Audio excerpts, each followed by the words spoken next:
Is 4 p.m. and I call us to order. We will start with a roll call. Emily Dale. Present. Shelley Day is excused. Abby Buckham. Present. Alicia Hayes. Present. Amy Horn is excused. Bernadette Burcham is excused. Duffy Westheimer. Great. Here. Thank you. Chair, we have a quorum. Great. We will now move on to the land acknowledgement, which will be read this week by Alicia Hayes. The Heritage Preservation Commission humbly acknowledges the ancestral homelands of this area's indigenous nations and original stewards. These lands, still inhabited by native descendants, border mountains sacred to indigenous peoples. We honor them, their legacies, their traditions, and their continued contributions. We celebrate their past, present, and future generations who will forever know this place as home. Thank you, Commissioner Hayes. We will now move on to public comment. If there are members of the public who have comments on items not on the agenda, this would be your chance to speak. If you have comments on questions or items on the agenda, we will call you when we get to those items.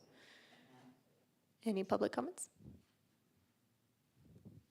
All right.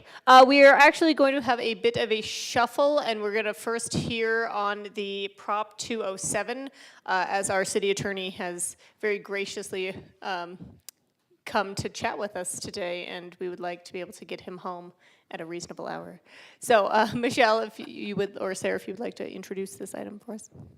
Yeah, Kevin Fensel, our city attorney, is here to talk Oh, wait, about... I forgot about the minutes. Oh, Should we do that first? yes, please. Okay, sorry, my bad. We'll hear from the attorney in a second. Do we have any amendments to the minutes of August 21st, 2024?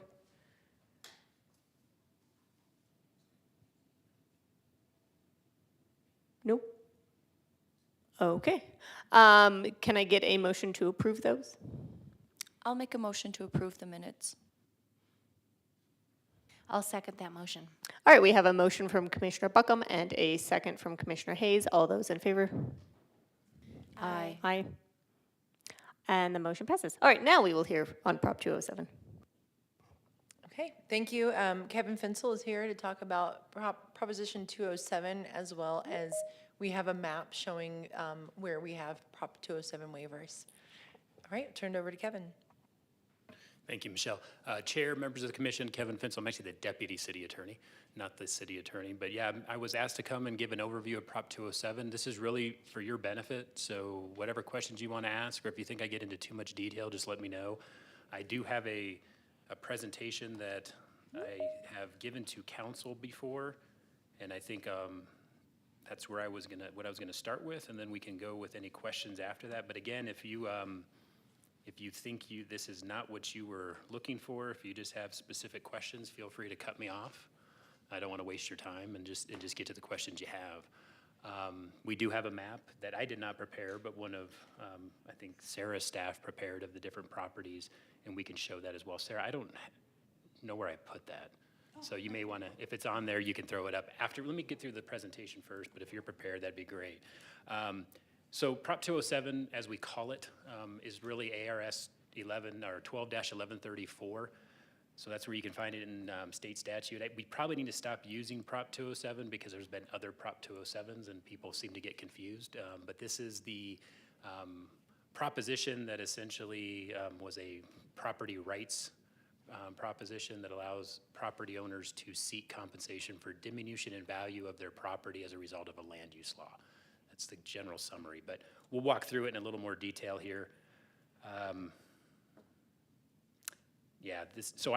give the overview of Prop 207. One thing I will not do here in the meeting is provide legal advice. So if you really get into some specific questions about Prop 207 or how it applies to certain situations you're dealing with, we really need to go into e-session for that. But I'm happy to give a general overview of the law, sort of the black letter law, and answer some general questions. But if I feel like we're getting into more specific legal advice, I will ask to go into e-session, assuming you have that option on your agenda, which Sarah is nodding and says you do. So here's the text of, or the main text of 12-1134, but in summary, essentially what it does, the focus is, it gives property owners that ability to seek compensation for the diminution in value of their property as a result of a land use law. That's essentially my summary of what I just said. Yep. I do have a question. Do they have to show that they have a diminution of value? They have to claim they have a diminution of value.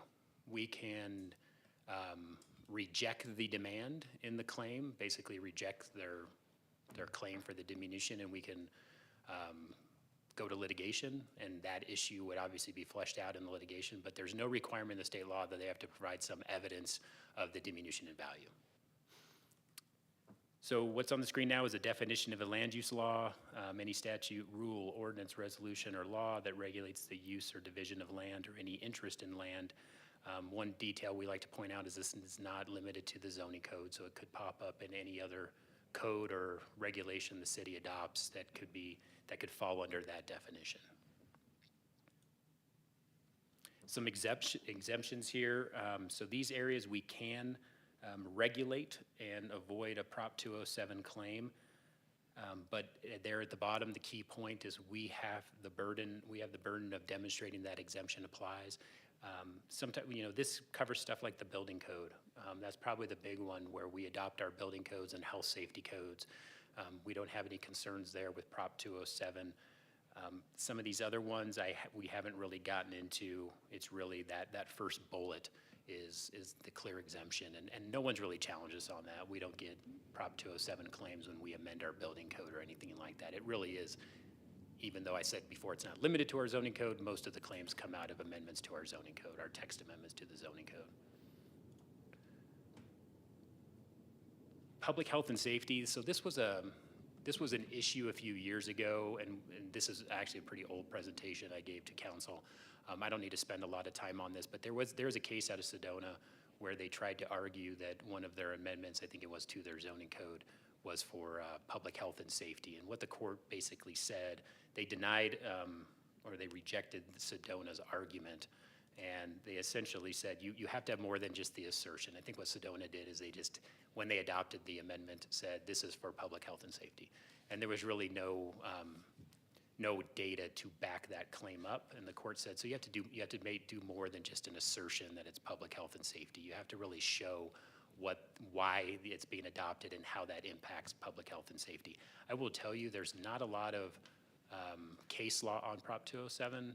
There's really not a lot for us to look at, and I think the reason why is once it was passed, it really chilled cities and towns from amending their zoning codes. Most cities and towns take the position that they're just not going to amend their zoning code in any way that downsizes or puts additional regulations or tries to limit development rights within their community because of this law.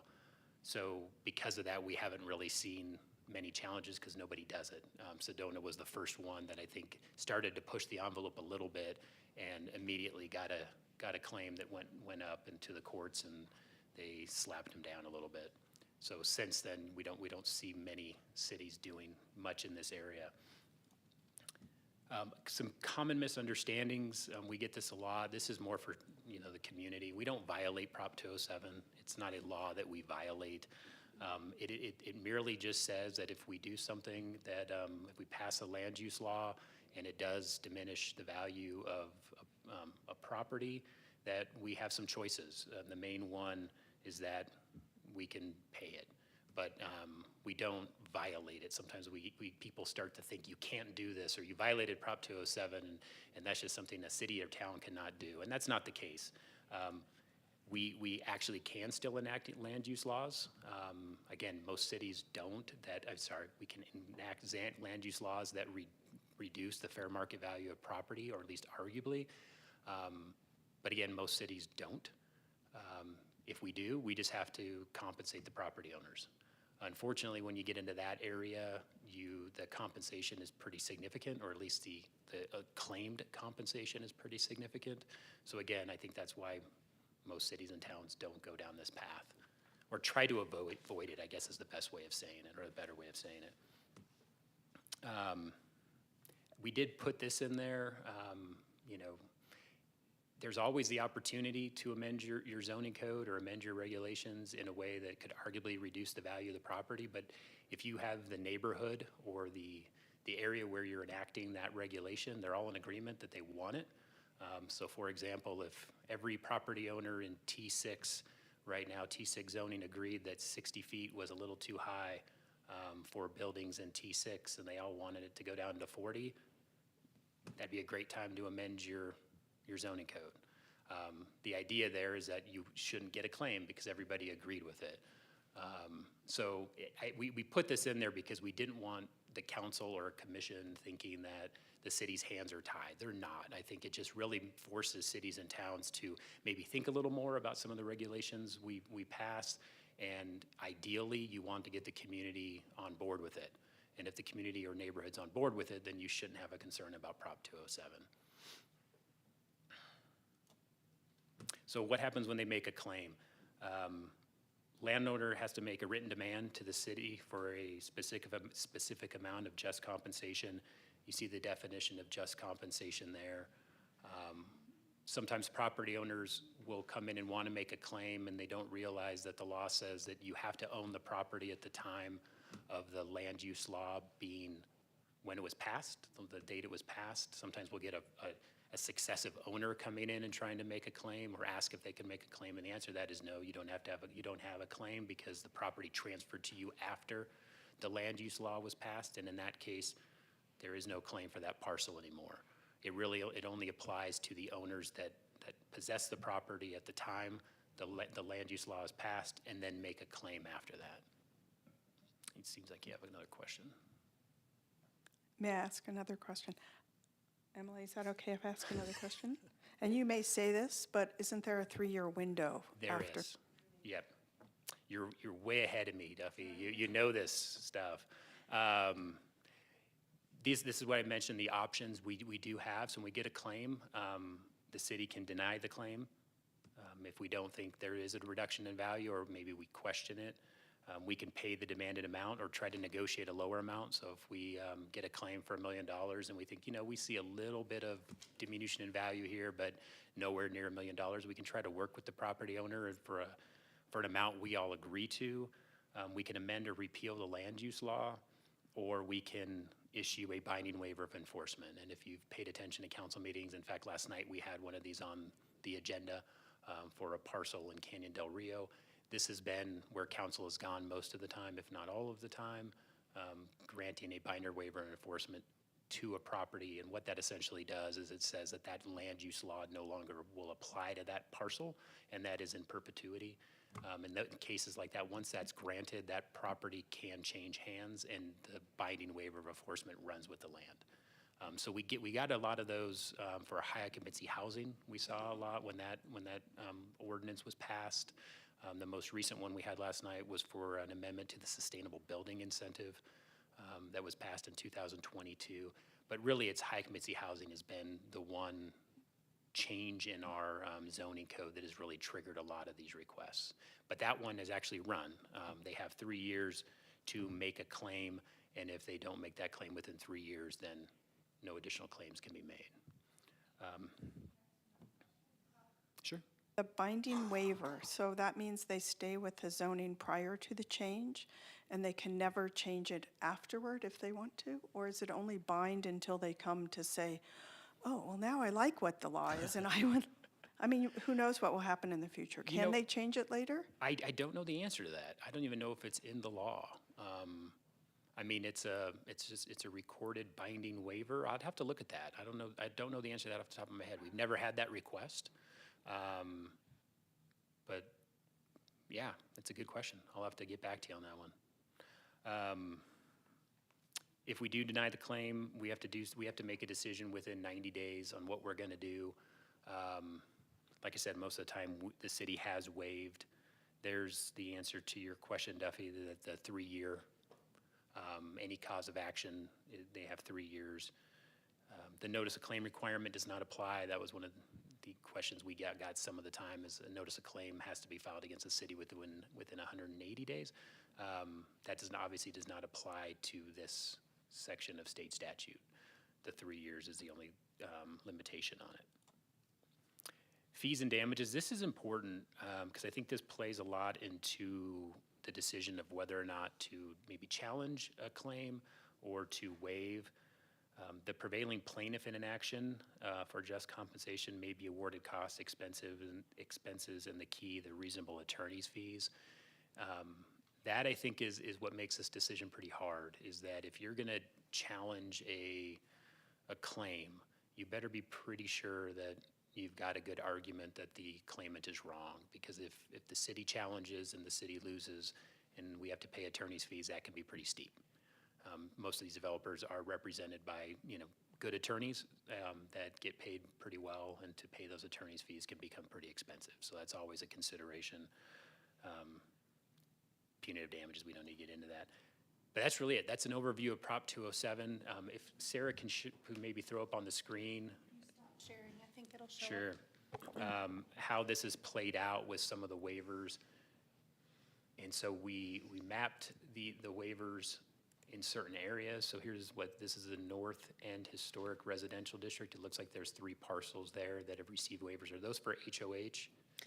I don't know that Joe looked at all of them. I assume most of them are for Okay. high occupancy housing.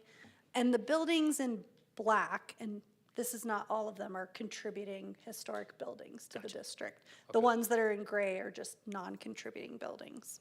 Gotcha. There is a table on the first page that lists the purpose of the properties. And whether or not There they're we like go. high-density residential. It says, I don't think that's the purpose. This is just their zoning regulations that apply to them. So, Right, yeah. yeah, we didn't list the purpose of the waiver though. So, I do, though, believe that those are all high occupancy housing. yeah. I think most of them are. Yeah, it says building use and zoning regulations, so I would assume something coded as residential and high-density residential would be high-density housing. Not necessarily. Ah, Not interesting. necessarily. It could be multiple different reasons. We make many amendments, but I think if I would guess off the top of my head, I think 90% of the waivers we've granted are for high occupancy housing, for that change or adoption. So what area is this, Sarah? This is the Railroad Edition Historic District, so it's downtown. And it's just that single property? Yes, there's just Okay. one single building essentially, I because think the the parcel lines, The majority are gonna be in the next one, right? The south side? yeah. I think is when we see a lot of them. Yeah. Oh, sorry, trying to. go Town a side little has a slower. couple, but yeah, the majority that we've seen are in that south side area. And for the most part, they are, mostly the same landowners. We did get a push from the Goldwater Institute. I don't know if they put out a flyer or an email blast. If you're not familiar with Goldwater, they're an organization down in the valley, and they're really high on personal property rights or property rights, and so they push those issues a lot. They offer their services to residents to enforce their property rights, and so I think a lot of these were a string of claims made through the Goldwater Institute for individual property owners. Again, that has seemed to die off a little bit now that, again, HOH, we're past the 3 years, so we won't see any additional claims there. And I can't think of any other recent changes to our zoning code that have been controversial to trigger more claims coming in. So I imagine it's gonna die down a bit. May I ask when you changed from the 65 feet to 45 feet for some, were there any claims related to that? Do you remember that a few years ago? I don't remember which one you're The talking. Neighborhood Community Commercial District, which was created a few years ago, has never been applied to any parcels. We just created what's called a floating zone. Oh.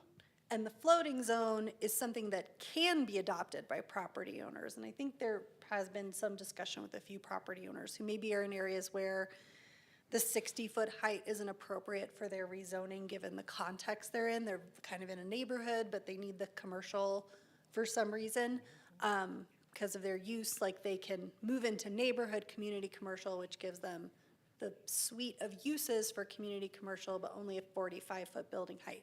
That zone was recommended by the Southside Community Plan, but it was created with the opportunity for it to be used citywide. So But no- anyone who is in a community commercial zone could choose to lower their building height if they felt that was important.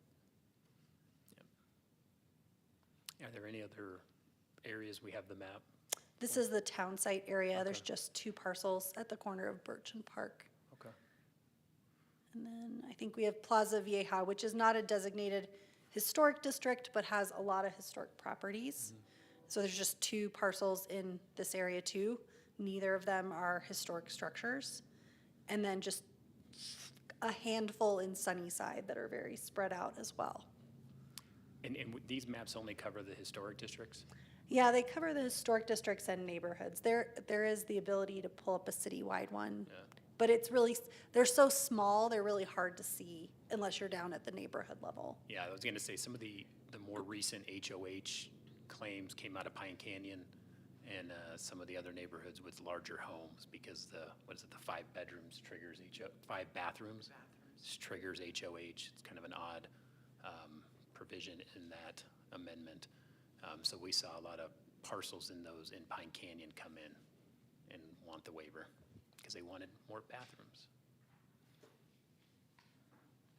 But I think that's it for the maps. That's it for my presentation. I didn't know if any of the commission members had specific questions about 207. Again, I'm happy to answer if it's a pretty general question, as Duffy's have been. I had asked for this. I really appreciate you providing it because it gives us a view in the historic areas, sort of where that zoning is, if things have changed or not, or if it stays where it was. Plus, if people didn't know how 207 worked, Yeah. and it affects the historic areas, it's really nice to know, so thank you. Yeah, no problem. Any other questions? And Duffy, that answered your original question. All right, great. Thank you again so much for coming down to chat with us. No problem. And thank you to everyone here who allowed us to take this little detour into general business. We will now pop back up to public hearing. We'll start with the grant extension for 314 North Muggione. Yes, hi, thank you, everyone. I'm Sarah Dechter. I'm the Acting Historic Preservation Officer for the city. 314 North Mogollon received a grant in April of 2023. I think as we've talked about this spring, there were some wheels that fell off and we were not doing a very good job of contacting all of the people who had grants that could be expiring and letting them know that they needed to come in and request an extension. So the property was missed, and we got a call from the property owner, and they said, I'm ready to turn in my receipts, and they need this extension in order to be able to submit their receipts. The work is completed and is past inspection, and so that's what if you grant this extension, I will work with Karen, who is the property owner and has joined us remotely today, and her spouse to process their payment as soon as possible. But it's basically ready to be paid. Great. Questions or comments from commission?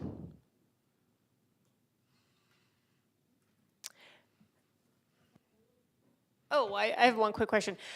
So later on today, you're going to be updating us on the grant. Is this coming out of our current budget, or is this going to be, okay. Everything's coming out of our current. Okay, I didn't know if it had already been set aside from previous. We'll talk about that. Oh, okay, sounds good. But yeah, All right. Duffy? I think actually it does matter. Is it, from what I read in there'll only be $15,000 left if we do all the requests today? And that includes this then? yes, it But does. this was already approved, so it's just an extension. Correct. So your motion would just be to grant an extension for the grant at 314 North Mogollon. I make a motion to give them an extension to finish their project and get reimbursed for what they're approved to have done. I will second that motion. All right, we have a motion from Commissioner Westheimer and a second from Commissioner Buckham. All those in favor? Aye. Aye. Any opposed? Great. And Sarah, I know in the past we talked to Mark about having little updates on these projects, so it'd be great to see how it turned out and have some before and after pictures, maybe in December or whatever, our last meeting of the year is just to be here's what the grants did. Yeah, Would be great. nice. Karen, would you mind, I'll follow up with you, but if you've got some photos of your finished work, we'd love to be able to include that. Yeah, I would love to include you guys too. And the architect is on this call as well too. And I think she'd love to share how it all turned out. Thank you. Great. Thank you. We will now move on to item B, 803.5 Aspen Avenue for another grant proposal. Yes, this is a level 2 grant funding request for the FA Fees home, which is listed as 803.5 West Aspen, but it actually faces Mogown. It's behind 803. If you looked at it, it's a fairly unique building. It has a well-recorded local person of significance. It is having foundation issues, and Greg Haddon, the property owner, is here to answer questions. He's online about what is being done. He has requested level 2 grant funding because that allows for the complete foundation work. He does have a fallback option if level 2 funding is not approved at the level 1 level, and I'll let him speak to the differences between those two options. Sure, thanks, Eric. Can everybody hear me? Yes. Okay, perfect. Yeah, so I appreciate the time and the consideration. So basically, there's two options here. I mean, and one is far superior to the other. So I hope that everybody got kind of some packet that we submitted. There's some diagrams there that kind of lay out kind of what we're looking to do. So with the definitive solution, so first of all, kind of backing up a little bit. So the foundation currently is all stem wall, which is really important. I mean, the stem wall supports a lot of the structure, but there's no middle beam structure, and so the floor is sagging. But in addition to that, just with the ground, with the quality of the dirt that it's built on, time. Also, there was a car that ran into it about 6 years ago, so I think that contributed to this, and we didn't really recognize it at the time. But basically, what we're going to need to do is, from a definitive standpoint, is support the perimeter, but then also put a beam down the middle, which doesn't currently exist. And then how they're going to repair this is they're going to do something called push piers. I sent a link to Sarah, so I don't know if anybody has an interest in seeing like a small video about what that process entails. But basically, they hydraulically drill piers down to bedrock, attach brackets, and then they'll put that to the support beams and the footing. So with the definitive fix, I mean, we fixed the stem wall, we fixed the center issue, and that's about $51,000. This fallback issue is going to be about $20,000, but it's a bit of a gamble because it doesn't really solve our perimeter issue. I think it solves it helps, certainly. I mean, it helps, but I think it's a bit more of a Band-Aid than it is a real kind of long-term solution. So I think in the long-term interest of the home, it'd be a much better option to go with that $51,000 option. Would you like me to pull the video up? Yeah, that would be great. And is the topo map showing just the way the floor is sagging? Is that what that map is doing? Exactly. Okay. Yeah, exactly. And there's also, I think, just a plot of numbers as well. But basically, everything is kind of sinking to the southeast. That's actually where the car hit the structure 6 years ago. So that's what makes us think maybe that kind of sped things up a bit in that area. But over the last few years, things have really deteriorated. It's just become much more noticeable of the problems that we're having. So I just have a quick question about the history of the house. Was it built as like an out structure, or was it built as an original house? There wasn't much detail in the historic overview. Do we know? I've tried to research that, and I don't have an answer to that, unfortunately. But yeah, I've tried to do a pretty deep kind of Google dive and try to look at it a few different ways, and I just haven't been able to kind of get any more information on that.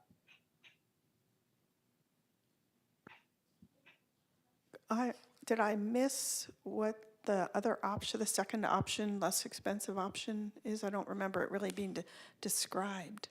Sure. So the second option is not addressing the perimeter at all and just doing the push piers with a beam down the middle. So if you see the diagram that has the kind of red markers around the perimeter, you'll also see a center beam with 5 push piers down the middle.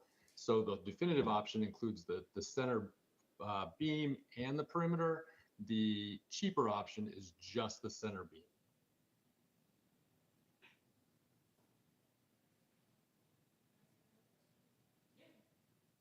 Did you consider lifting it and putting a real foundation and maybe getting it a little higher off grade? Yeah, gosh, we've looked at this from 5 different angles. I've brought in several contractors. I've talked to different foundation companies. So to do that would actually be about 90,000. So and actually that's what I wanted to do originally. I just had no idea it'd be so expensive. But to get somebody to come in and lift it up and rebuild everything, we were looking at about $90,000, which is just cost prohibitive for us. Would you like me to play the video now? Yes, please. I hope the sound comes on because I'm playing it off my laptop because it came to my email, so bear with me a second. So this is describing what they'll be doing to the house, not actual footage of this house? Okay. Yeah, correct. Exactly. Yeah. If the audio doesn't come on, I'll kind of talk you through it. Cracks in drywall on the interior walls, doors and windows sticking or not opening, and or your chimney pulling away from your home. This is just a bit of an intro. We'll get to a more foundation settlement. informative section here shortly. So system here's the push. uses rugged steel pier sections driven deep into the Earth's soil to transfer the Sorry, Greg. I muted I'm you. sorry. Yeah, so I'm sorry. So here we see the push piers and we see the brackets at the top. So what they do is they come around the outside of the structure and they'll drill these hydraulic beams down to bedrock, which I think we had a soil study done. I think that's probably going to be about 10 to 12 feet, if I'm remembering correctly. So they'll drill these all the way down to bedrock, attach the brackets to the foundation, and then they can lift it from there.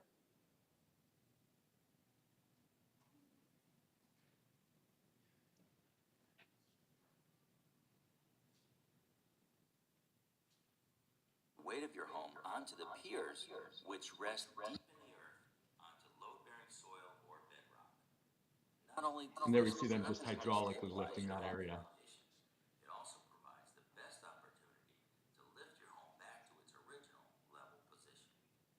Installation of the Foundation Support Works push pier system is all below ground, which means the system itself will not be visible after installation to detract from the beauty of your home. Installations can be performed year-round and do not require the use of heavy equipment, which can damage your lawn and landscape.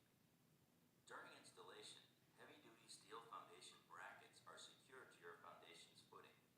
Next, galvanized steel tube sections are hydraulically driven through the brackets to competent soils or bedrock. The weight of your home is then carefully transferred from unstable soil conditions through the piers onto load-bearing strata or bedrock, resulting in the permanent stabilization of your home's foundation. Once this is complete, you have the choice of either stabilizing your home at its present location or lifting your home back to a level position. Either way, the Foundation Support Works push pier system offers you the strength, durability, and lifespan of galvanized steel, as well as the peace So I think that pretty much sums it up. I think you could probably stop it there.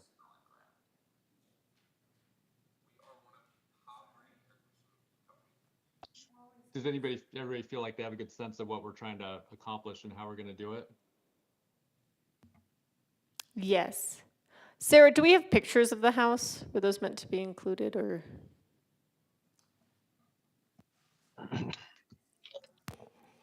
There were just photos of there was a document that I had added all the photos of that were sent to me too. So photos and topos, so should have both. It's just the topo. Oh, darn. Well, yes, there are some photos. Give me just a second and I will pull them up. Right, Duffy? Sarah, while you're doing that, I do have a question. It sounded like they're using a footing to do this, but is there a footing there to use? There's a stem wall, which is what I think they are planning to use as the footing. So I think the plan is to put the middle brace in the center and then level the stem walls using the push piers. What are the stem walls made out of? Do you remember Just what rock they're and mortar. made out from the report? Rock and mortar. It's Rock just a and rock- mortar. rock They are sand wall. mortared.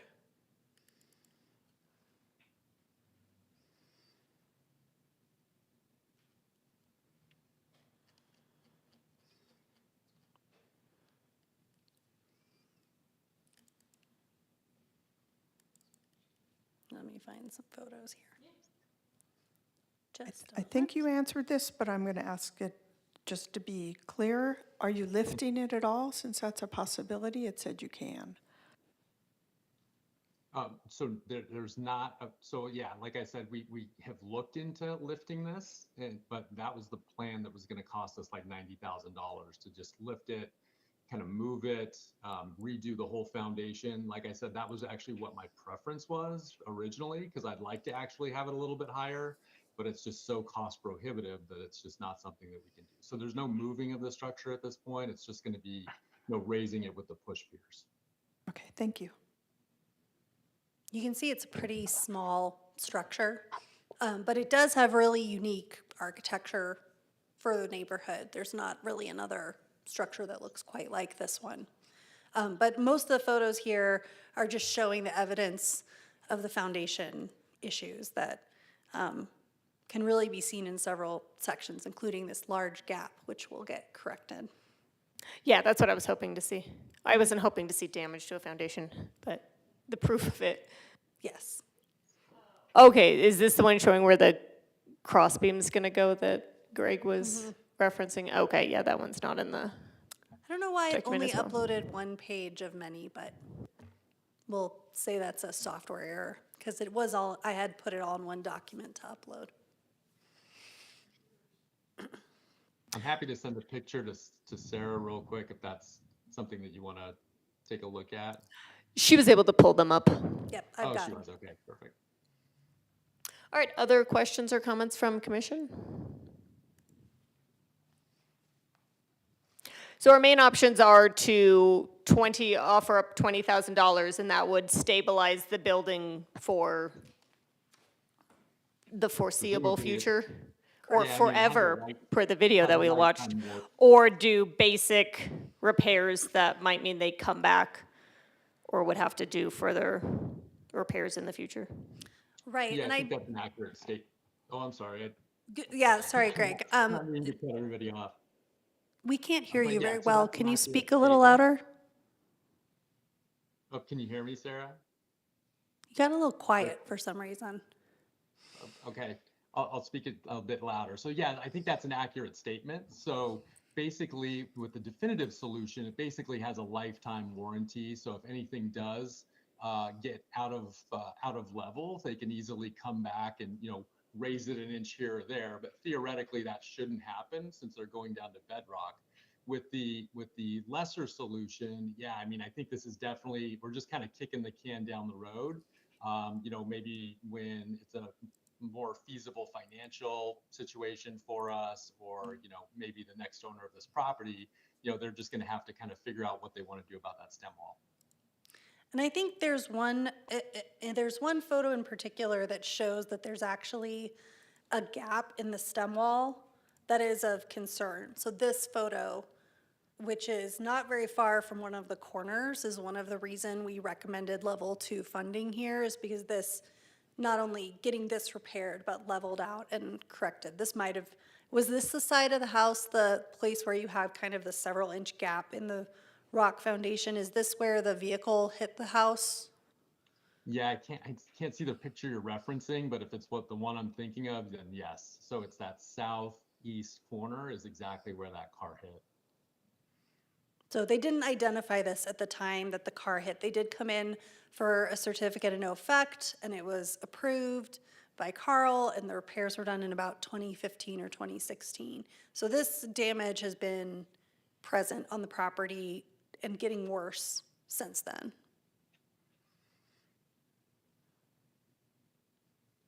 And the pier points don't have any negative impacts on the soils, or like if this house like burns down or something, and like would that affect someone else's ability to build a foundation, or do they just like come back out again?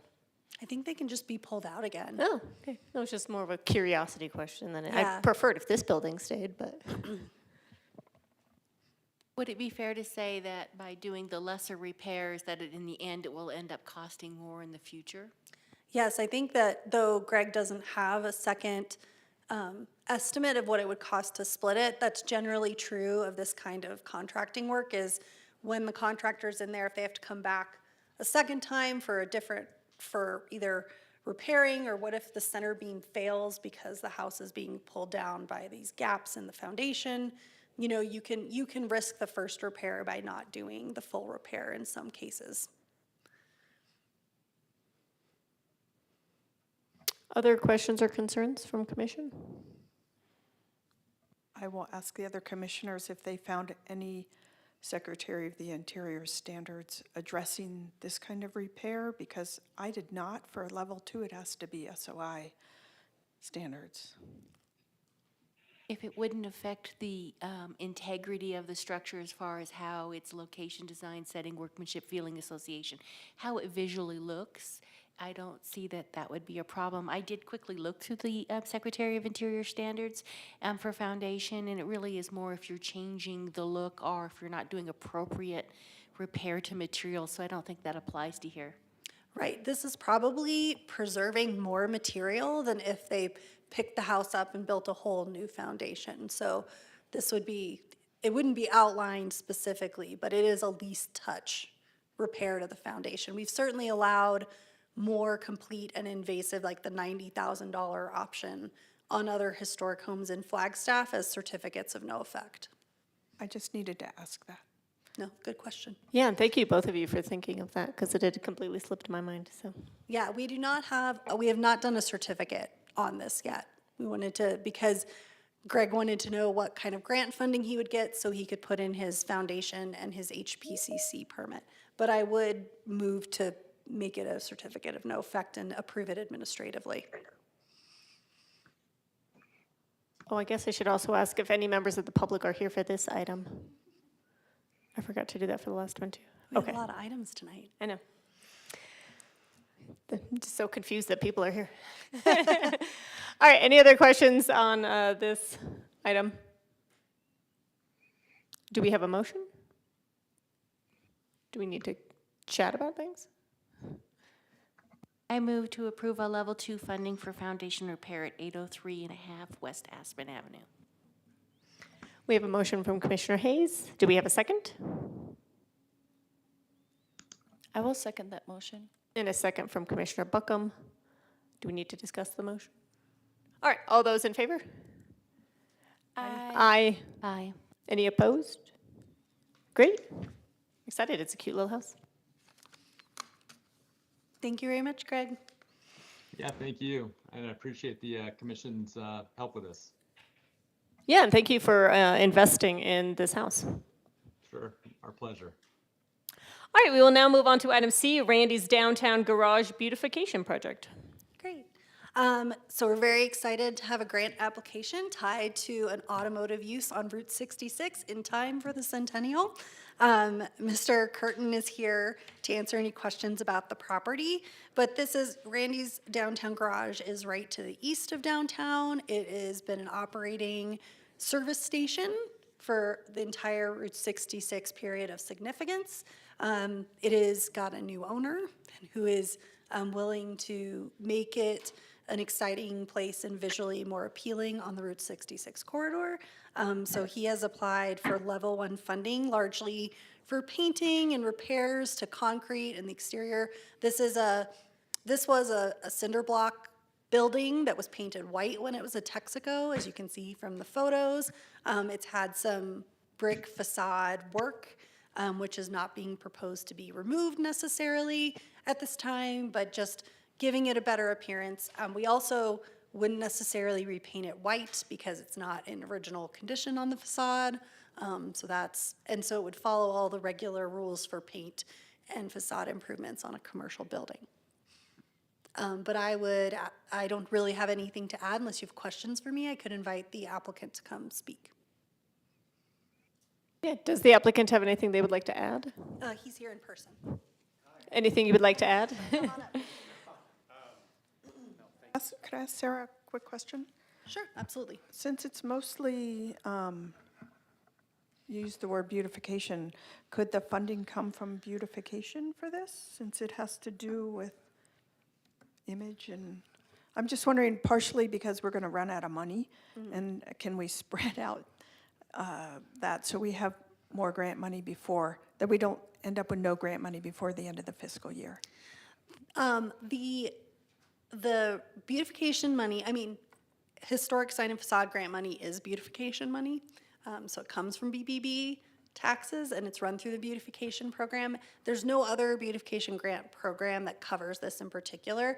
There is the, what's called beautification in action is really about like art and flowers and, things that don't, landscaping and things that don't fit the same category as the HSFG one. So the property owner is talking to Jana Weldon about those opportunities as well. But more repairing facade and painting and cleaning up the canopy more falls under our grant scope.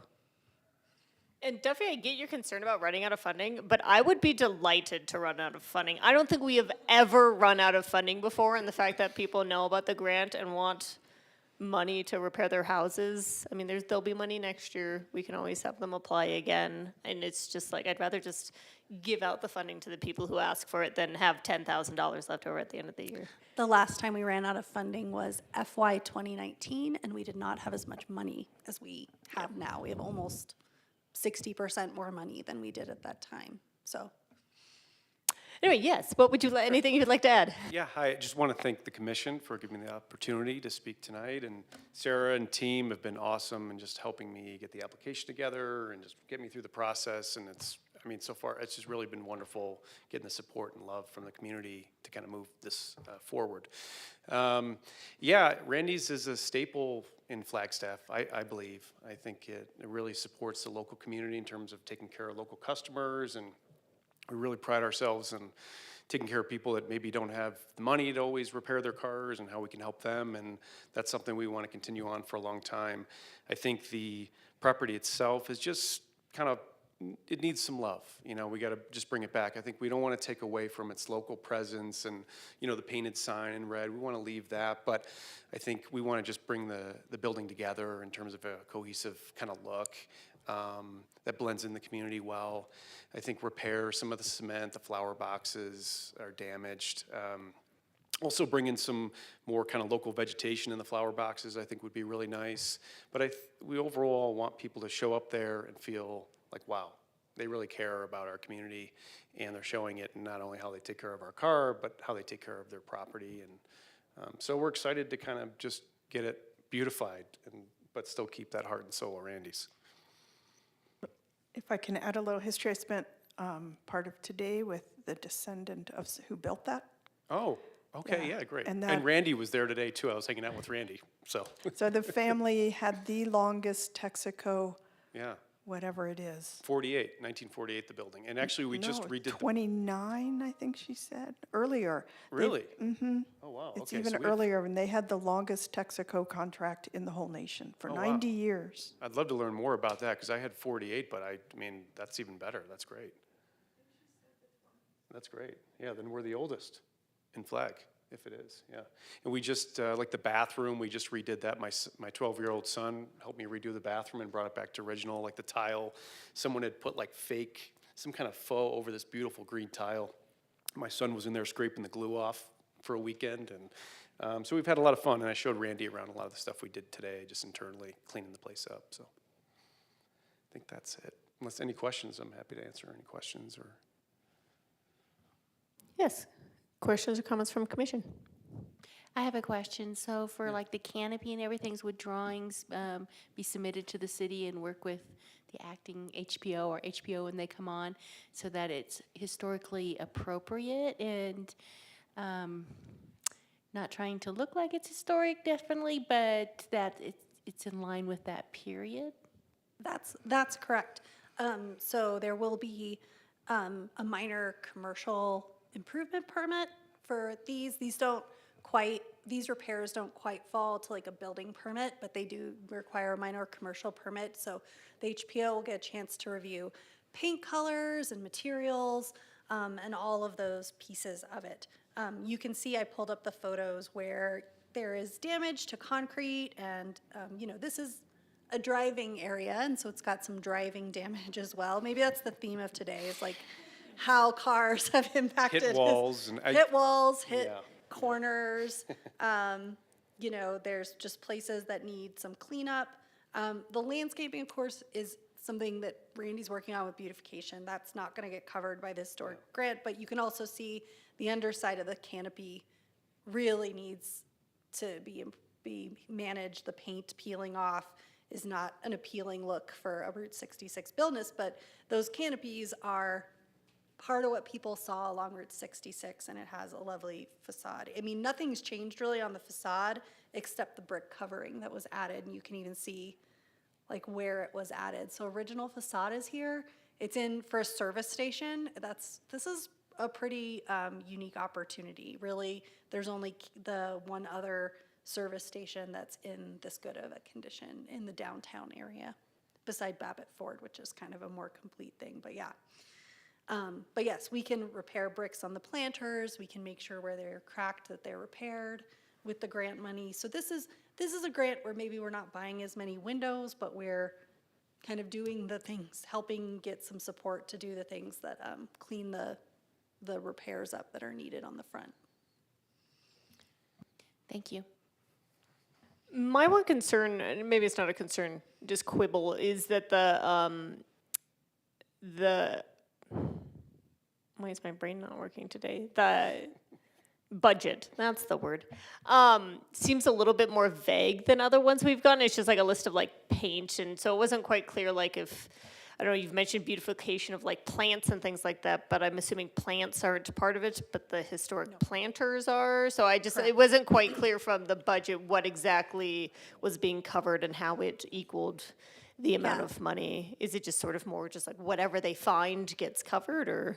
It is that I think at the time that the application was made, there wasn't an estimate yet to work off of, but it was for paint, concrete repair, planter repair, and the curb and those places to continue to protect the building.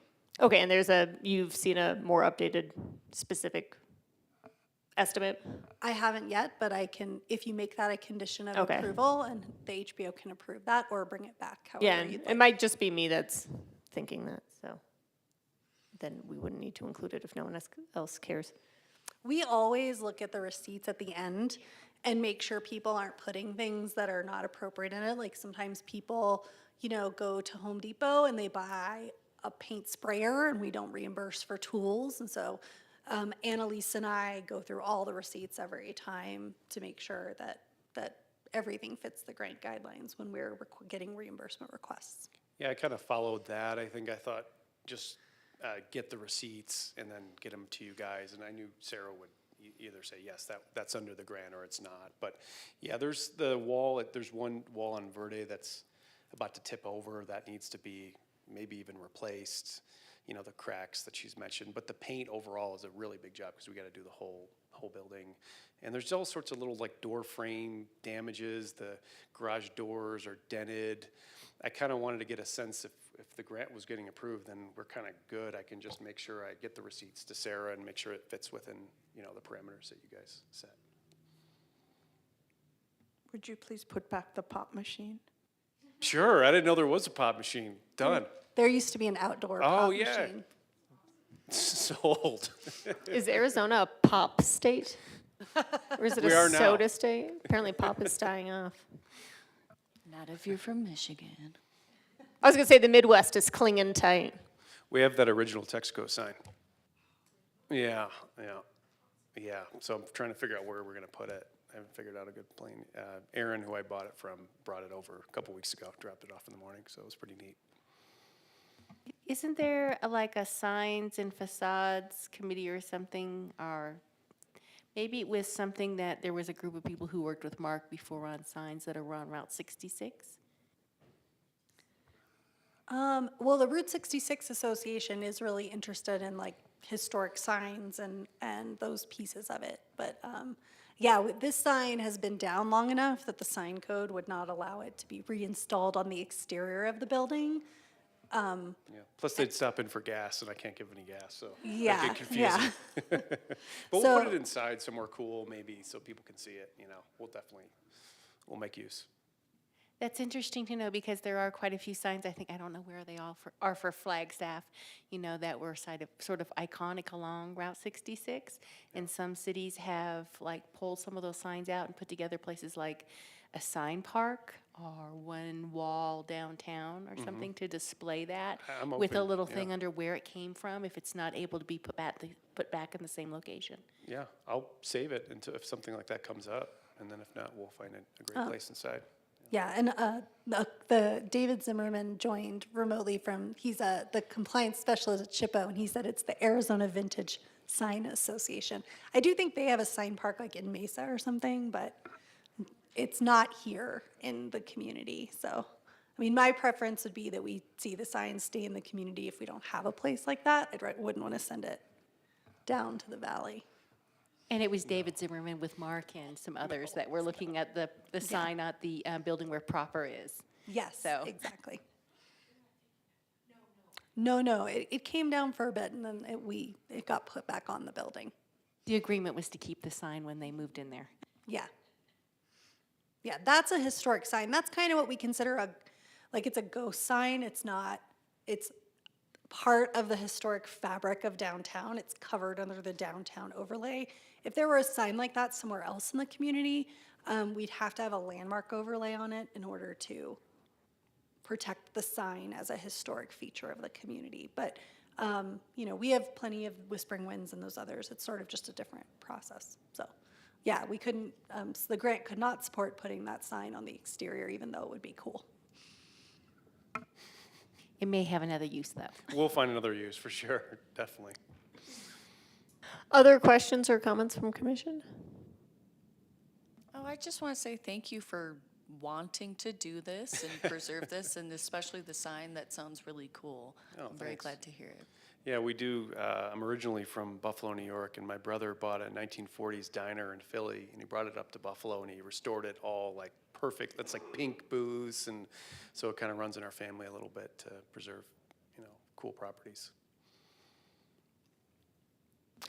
All right, real quick procedural question, I guess, for Michelle or Sarah. On the last one, we said we approve a level 2. Did we need to say like $20,000? Because we could approve a level 1 grant for like $7,273. So like, do we need to say the specific amount if we're approving these things? You should identify like up to the specific amount. I don't think they have to spend the entire amount, but you should specify up to what amount you're willing to approve the grant for. Well, the grant guidelines say that level 1 is up to $10,000, and it says that level 2 is up to $20,000. So if you can use level 1 and 2 because it cross-references to the If we were going to say guidelines. less than that, though, we'd have to specify. But Yeah, as long I think, as that's, I okay. think specify if you want to approve less. Okay, all right, just checking. I like the idea of just saying up to, because you never know what's going to happen. And someone can always submit less Yes. receipts, and we would just reimburse half of whatever Yeah. is submitted. All right, do we have a motion on this item? I'll move to grant a level 1 funding of up to $10,000 to Harry Curtin for his Route 66 auto repair station that's historic for up to $10,000. Do we have a second? I'll second that motion. All right, all those in favor? Aye. Aye. Aye. Any opposed? All right, I'm excited for Route 66 to be a little prettier. Thank you. I'll make you guys proud. I can't wait to show you the end result. And come by anytime. Thank you. Have a great night. All right, we will now move on to the 15 North Park Street triplex. Right, this is an item that was continued from your July meeting.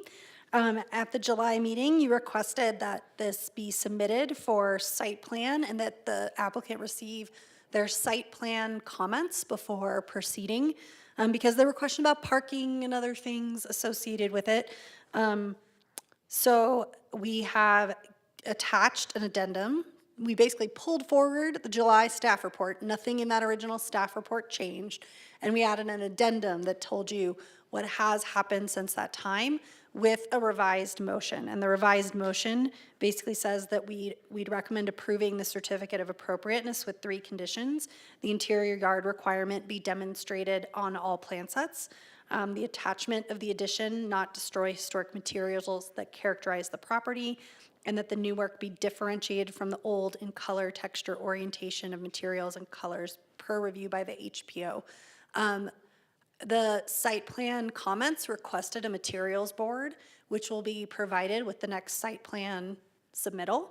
That's when they're required to bring it back to us, and that's when the HPO would get to work with the architect to ensure that those requirements are met.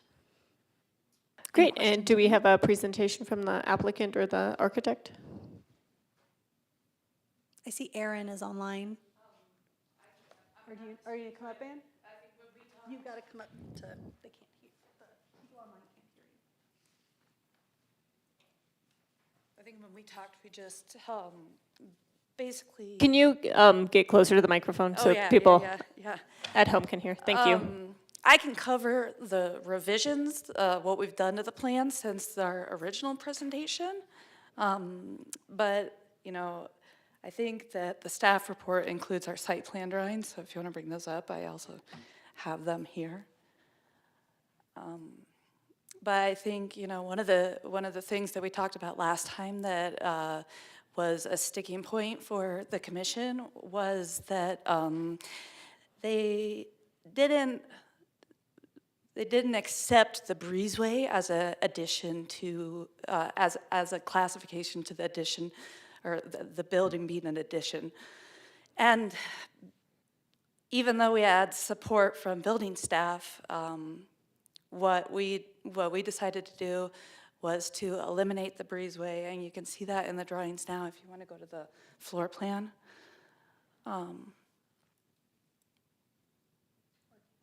Yeah. We have basically enclosed the breezeway at this point and made it part of the addition and part of the livable area. The other big revision that we have processed in this site plan application is to make sure that the addition is smaller in both footprint and in height from the original structure. That was one of the other requests from the commission.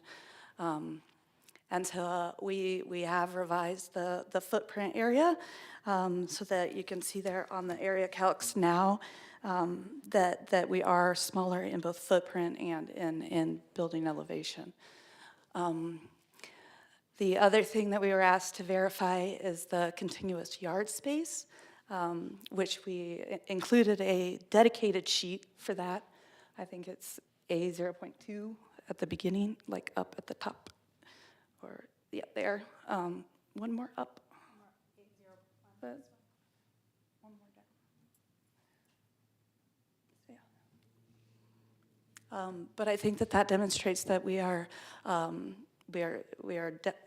in compliance with that requirement, and that you know, we have provided that minimum yard area.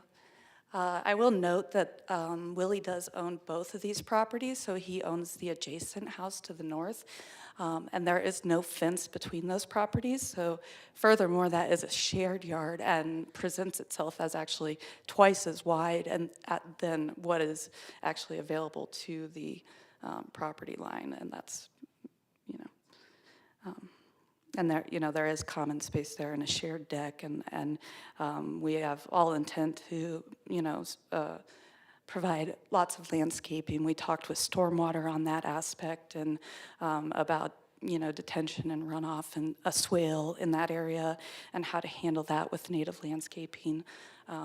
And we do have stormwater's approval on this project at this point too. So I think, you know, those were the main points. I guess maybe one of the other outlying things that we were asked to address was the parking and making sure that we're in compliance there. But our site plan approval did accept our proposition on the parking. We will be adding a screen element in front of the parking, even though we have pulled it all the way back to the original facade building line. And then, I think there was another comment on materiality, and so we have reintroduced some brick to the front facade, or the alley facade of the addition, as a means to integrate the material palette with the existing. I have worked with a supplier out of the valley that can get us a face brick that is a pretty good match to Gallup brick, but I've also been running all over town collecting Gallup brick out of people's yards to make any repairs needed to the existing building in kind. Sarah, is this document in our packet? Because the readings we have are the old ones. Yes, if you go to the first item, it says updated site and floor plan in your packet.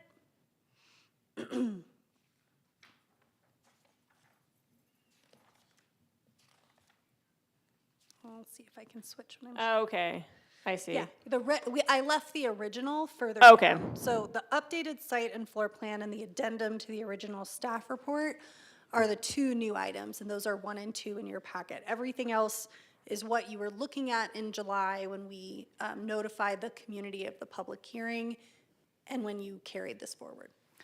It should also be mentioned that we significantly reduced the second level of the structure in order to reduce the overall massing. So not only did we lower the ridge height, but we also made the entire second level smaller.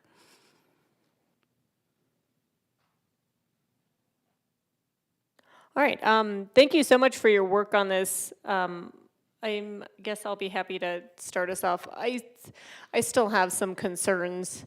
I don't know, I guess when I think addition, I think a space that's gonna be used by the people who are already in the existing house, and from what I can tell from the plan, it's just now a bedroom attached to the other house that's not gonna be accessible from the first house, so now it just feels like a house stuck on top of another house rather than being an addition to the original house. And maybe that's just because I'm reading this map wrong. So I don't know if it necessarily solves our question about whether or not this counts as an addition or not, because it doesn't feel like it's acting. And I know Flagstaff has a very broad definition of addition. Well, I mean, the International Building Code is where Yeah. the definition for an addition comes from. So Brian, from our Building Safety Division, I included his comments back that this does meet the international definition of an addition. So that's not really one of these decisions that falls within the purview of the commission here, because it's a building official decision on what counts as an addition and what does not. Okay, I mean, I guess that makes sense. It just, I don't know, I guess it makes it feel out of character with the rest of the neighborhood in that sense of having an addition be a whole second house, but if that's not our job, so. I actually was just looking today at a house with a property owner that called on Cherry Avenue, and they have a historic home that has an addition with 2 apartments as well. So it is a condition that exists in the neighborhood already. And this is an older addition that predated, the 1970s even. But that is an addition to the house, even though it's creating separate units. Sarah, is that the house at the corner of Benito and Cherry? I have to look at it. It's not on a corner, it's in a mid-block, on the 600 block.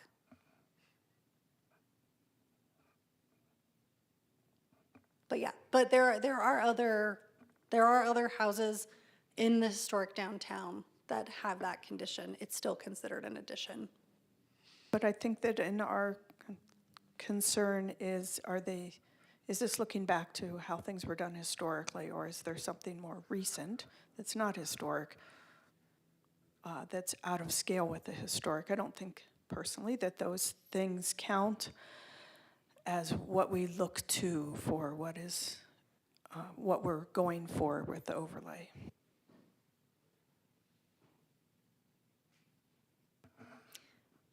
The overlay, it has some guidelines, certainly, and we've looked at the Secretary of Interior's guidelines, and adding an addition in this fashion is common in other historic districts as well. Determining the scale, and as Ann said, this has gone down in size, adding the bedroom, let them bring the roof line down so it is equal or lower than the front roof line.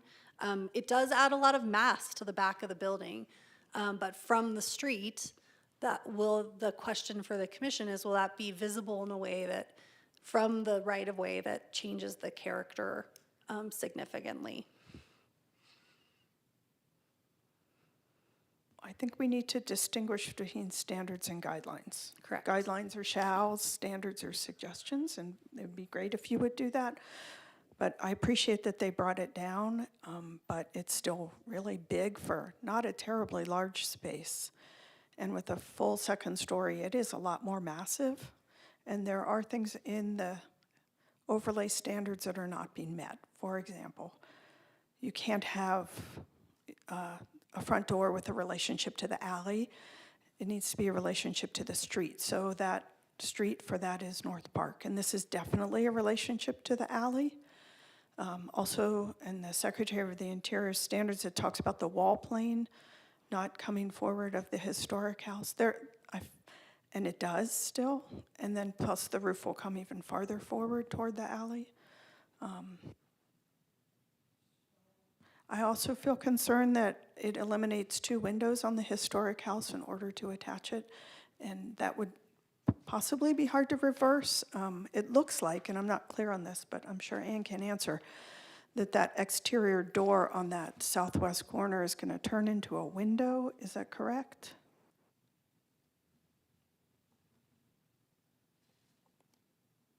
On the addition or the existing residence? The existing. So where that connector is eliminates 2 windows. Oh, yes. And then that little back room would maybe have 1 window afterward if that door is turned into a window, and is that big enough for egress? It would be big enough for egress. We were just trying to provide continuity from that back bedroom to the rest of the residence. Because this is existing a triplex, and we are still proposing it be a triplex, but we wanted to make sure that was interpreted as a single unit on that lower level.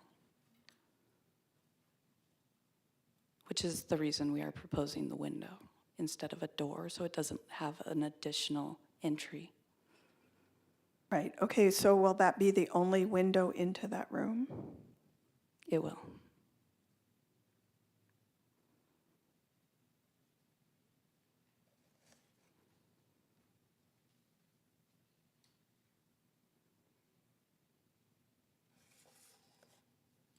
Sarah, do you need to explain what you've pulled up here?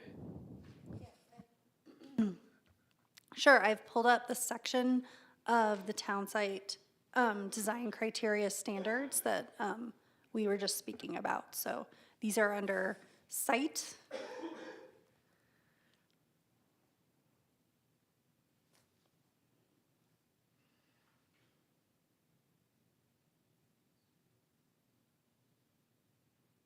I'm happy to scroll down if you want to look at it further too. Is there anything you wanted to pull our attention towards?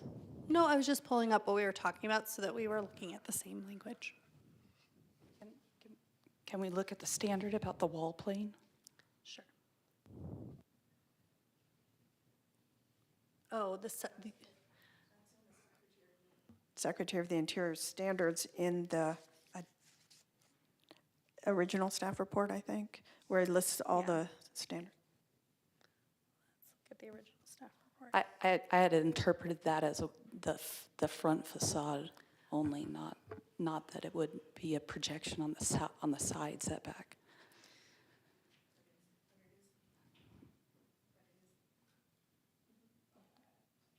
The red light, okay, but it is a front facade of the secondary, the third unit, I guess you would call it.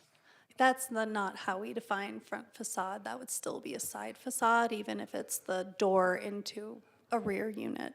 Like front facades are always what is facing the street. You can't, it would be inconsistent to interpret the town site guidelines as requiring access from the front for all dwellings and then not counting the alley as access if we were gonna also apply the Secretary of Interior standards. We just can't have it both ways. So I'll pull that up. I'm just scrolling to it.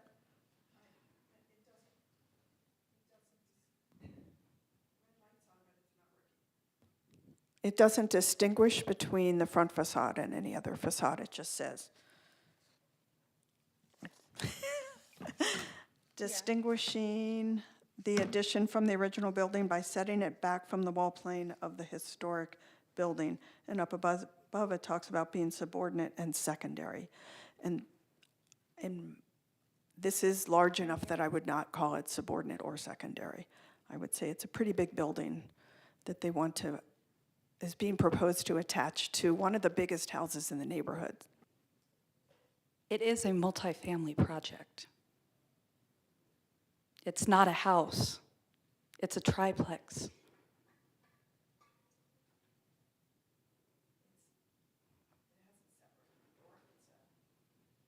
Maybe you just need to move. All multifamily projects have individual entries.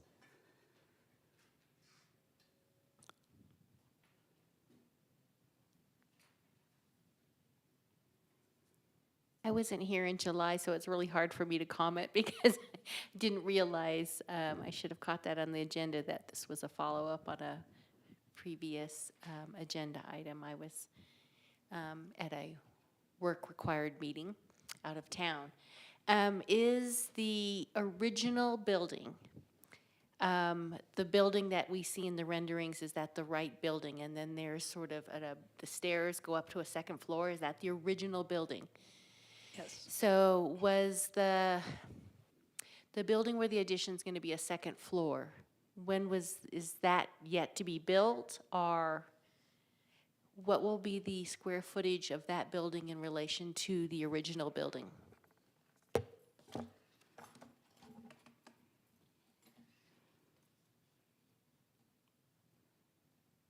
The existing structure is 2,932 square feet, and the proposed addition is 2,238 square feet. So it's roughly 700 feet smaller than the original structure. Thank you, and I just have the standards pulled up. I'm looking at that for additions, and that is one thing, that it can't be larger. But that's the floor plan, or the square footage with both floors? Mm-hmm. So its footprint in size is about half? No, it's like 400 square feet smaller. But it does have a second story, and the front house has a half story. So the massing is very different. We did reduce the plate height, so it's not a full second story any longer. And we took the footprint in significantly so that the lower level roof wraps around the upper level to diminish the scale.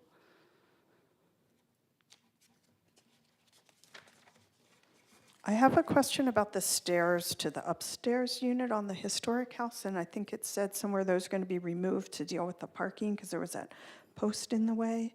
We were able to speak with a structural engineer that has assured us that we can relocate the post without moving the stair. So those stairs will be right outside the bedroom. Yeah, they are going to remain.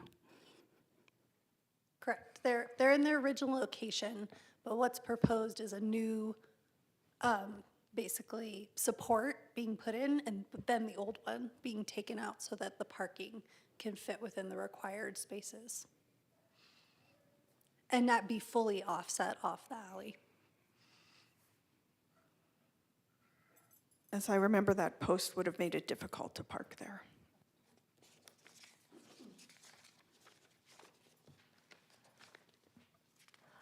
Any questions from, or comments from Commissioner coming to mind now, or should we open this up to public comment?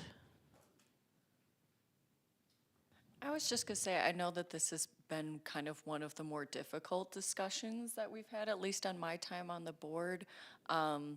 I do appreciate all the work you've put into our suggestions and the changes that you've made. I'm sure it wasn't particularly easy, but I do appreciate you considering the things that we discussed last meeting.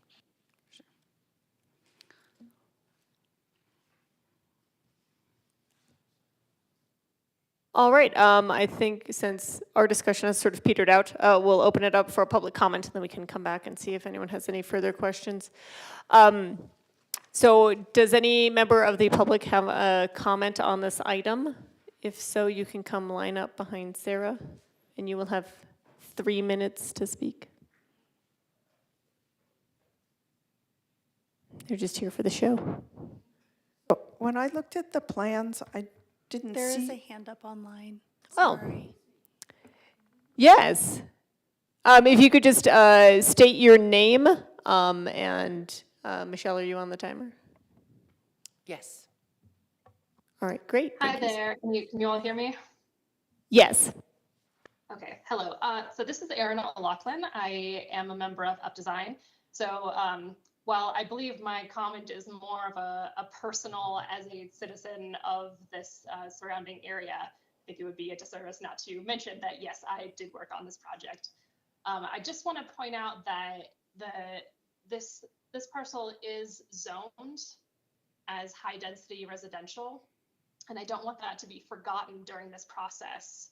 I truly believe that densification belongs in this zone, and that shouldn't be pushed to the wayside just because, you know, we're trying to define subjective ideas about how large this addition is going to be. So that's all I would like to say. Thank you. Thank you. Any other public comments? All right, we'll come back to commission discussion. Is there anything else in here you'd like to point out, Sarah? I see you scroll to a new page. Nope, I was just trying to keep things moving with the discussion. Yeah, I mean, just this question of subservience, I don't know that, I mean, I appreciate that it's smaller, but it just still feels so big, and in ways, it almost feels bigger now because it's taking up that space in between. And I am concerned that if that wall is touching a historic wall, I know there's a provision that it wouldn't be damaged, but I don't know that you could guarantee. I mean, there just going to be two walls in that, or two windows in that wall now, just facing nothing? Are they going to take the windows out? You'd have to ask the architect on her plans for that. I mean, we've seen that there are additions like that over windows happened all the time. I mean, that's very common in the South Side. It's common in other historic. Sometimes they close them and just enclose the windows as they are.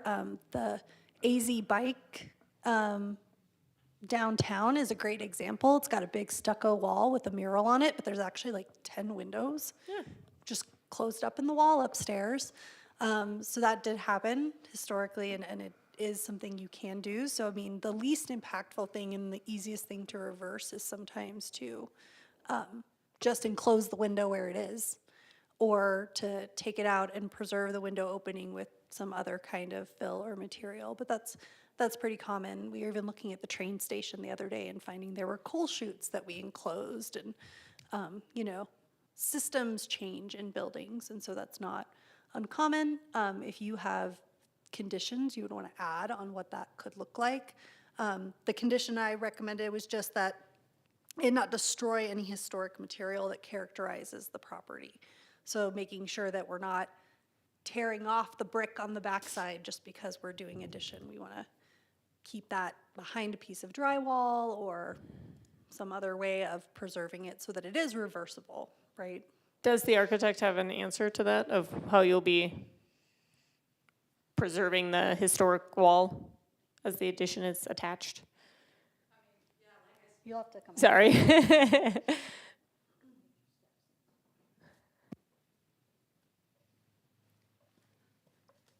Yeah, like I said, I've been literally, I actually drove to Gallup to try to get Gallup brick. So it is my intent to repair the existing lintels and then infill them with a pressure-treated wood infill panel that will not be nailed off to the structure, but will be snug, and the carpentry will be good enough that it will stay tight despite freeze thaw. And I've spoken with contractor about this too, so. regarding the Secretary's standards just generally about preservation during additions. We've looked at that too, and we've looked at the utilities, and we've looked at the foundation, and we've looked at how we're gonna, route power and plumbing and the, independent HVAC system so that we don't have to monkey around with getting into the roof or anything. The other detail that I've been working on is putting an expansion joint between the existing building and the new building so that if they move at different rates due to wind or snow or seismic, that there won't be any effect on the existing structure. Commissioner Hayes? Yeah, I happen to have the standards open on my desktop, and I wanted to share a few things just to keep in mind, just a few of the bullets that are called out. One is constructing a new addition on a secondary or non-character defining elevation and limiting its size and scale in relationship to the historic building is a recommendation. Another recommended action for a new addition is constructing a new addition that results in the least possible loss of historic materials so that character defining features are not obscured, damaged, or destroyed. Designing a new addition that is compatible with the historic building, ensuring that the addition is subordinate and secondary to the historic building and is compatible in massing, scale, materials, relationship of solids to voids, and color. So just some things to keep in mind. One more quick comment is that door that goes into that back bedroom of the existing residence right now is not original. You can see that the original covered stoop porch has an addition on it that happens right at that door, and that door was probably originally a window.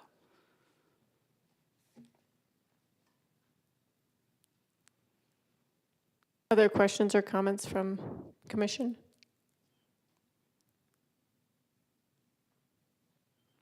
So Sarah, a quick follow-up. Last time Tiffany came and talked to us about the changing laws for additions in the state, and obviously those aren't in place right now, but they did call for additions and ADUs to be 75%. And this is, I did the math, is like 90%. And I know that doesn't count, but I mean, is that gonna be a problem going forward? That's a really good question. Yes. I don't know, so I will ask Tiffany if it. Because I'm not sure if I want to approve something that, and I mean, maybe that's a question for a different department, But but. that's about ADUs. That's not Addition was part of the language of that. Oh, no, maybe he has an answer to it? Yeah, but that. All about ADUs. Yeah, this building exceeds. Go ahead, go. There's detached and attached ADUs. The ADUs have to be 75% of the main structure, but this is considered multifamily, so the addition doesn't really relate to this exactly. An ADU can be an addition, but an addition isn't always an ADU. Venn diagrams for the win. And wasn't that for single-family residences? So that's why I was asking. Yes, this is where we get into the sticky part of missing middle housing. This is not a single family residence now, it's a triplex. So many of the things that are written as like applying to single family or applying to ADUs in terms of scale don't apply to this because it's a different structure category for the building type. So, yeah, any other questions on that? I know we're getting into some building safety, and I'm glad Wesley's here. I'd forgotten he was sitting in the back ready to go. Thank you for answering my question. Would you be able to pull up, Sarah, the numbers that the architect referred to that said that it's significant, or there is some significance to this size diminution? Because I remember when I was reading the plans, I didn't see that. So I'd like to see it on the plans, please. See. Yeah, the site plan review, it says the area calculations, the ETR is 2,932 square feet, and the proposed addition is 2,238.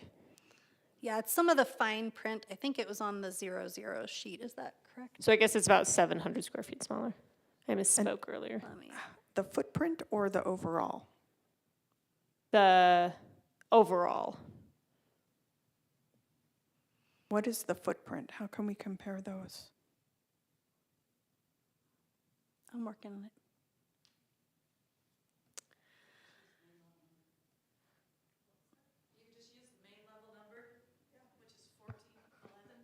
Yeah, I was trying to find that on the, Yeah, it's in the same thing as all the other area calculations. It's There just we go. below it, yeah. let me see if I can zoom in a little. Make it legible.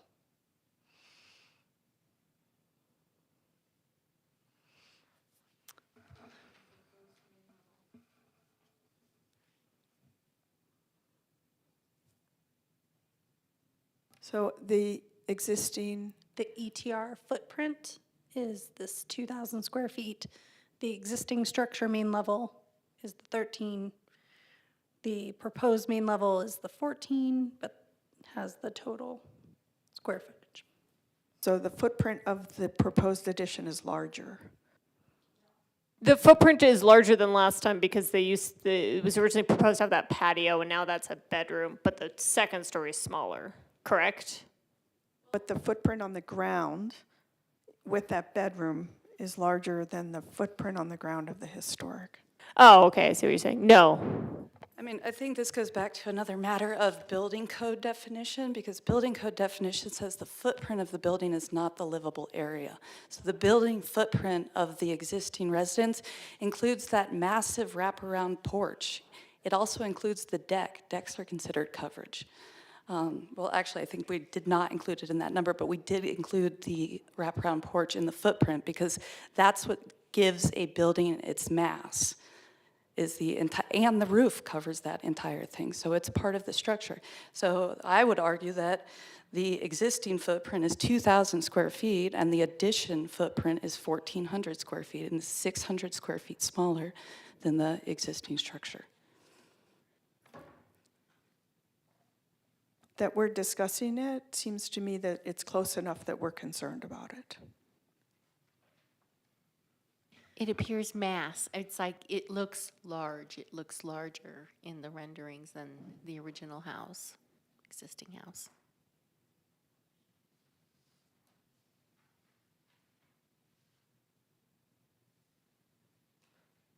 Yeah, I mean, I guess it's what I mentioned in July, that this fits the letter of the law, but it doesn't necessarily feel like it fits the spirit of the district.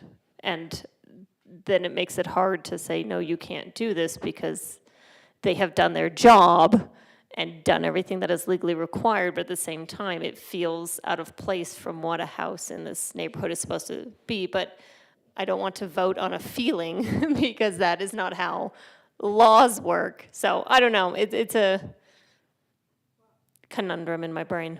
I do have another question. So, I mean, the parking on the west side is tandem parking, if I read this correctly, which does that become a driveway? Because you have to drive to get to the farthest, and that cannot be considered in the yard calculations, but I think that they have been.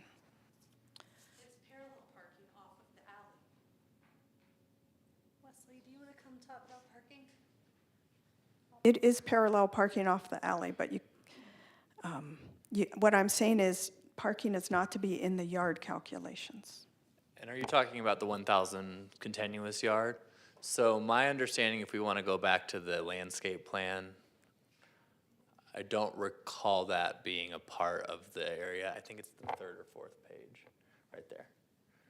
Oop. So you can see right there, there's those outlines of the car parking spaces, and that continuous yard starts right at the end of that second tandem space.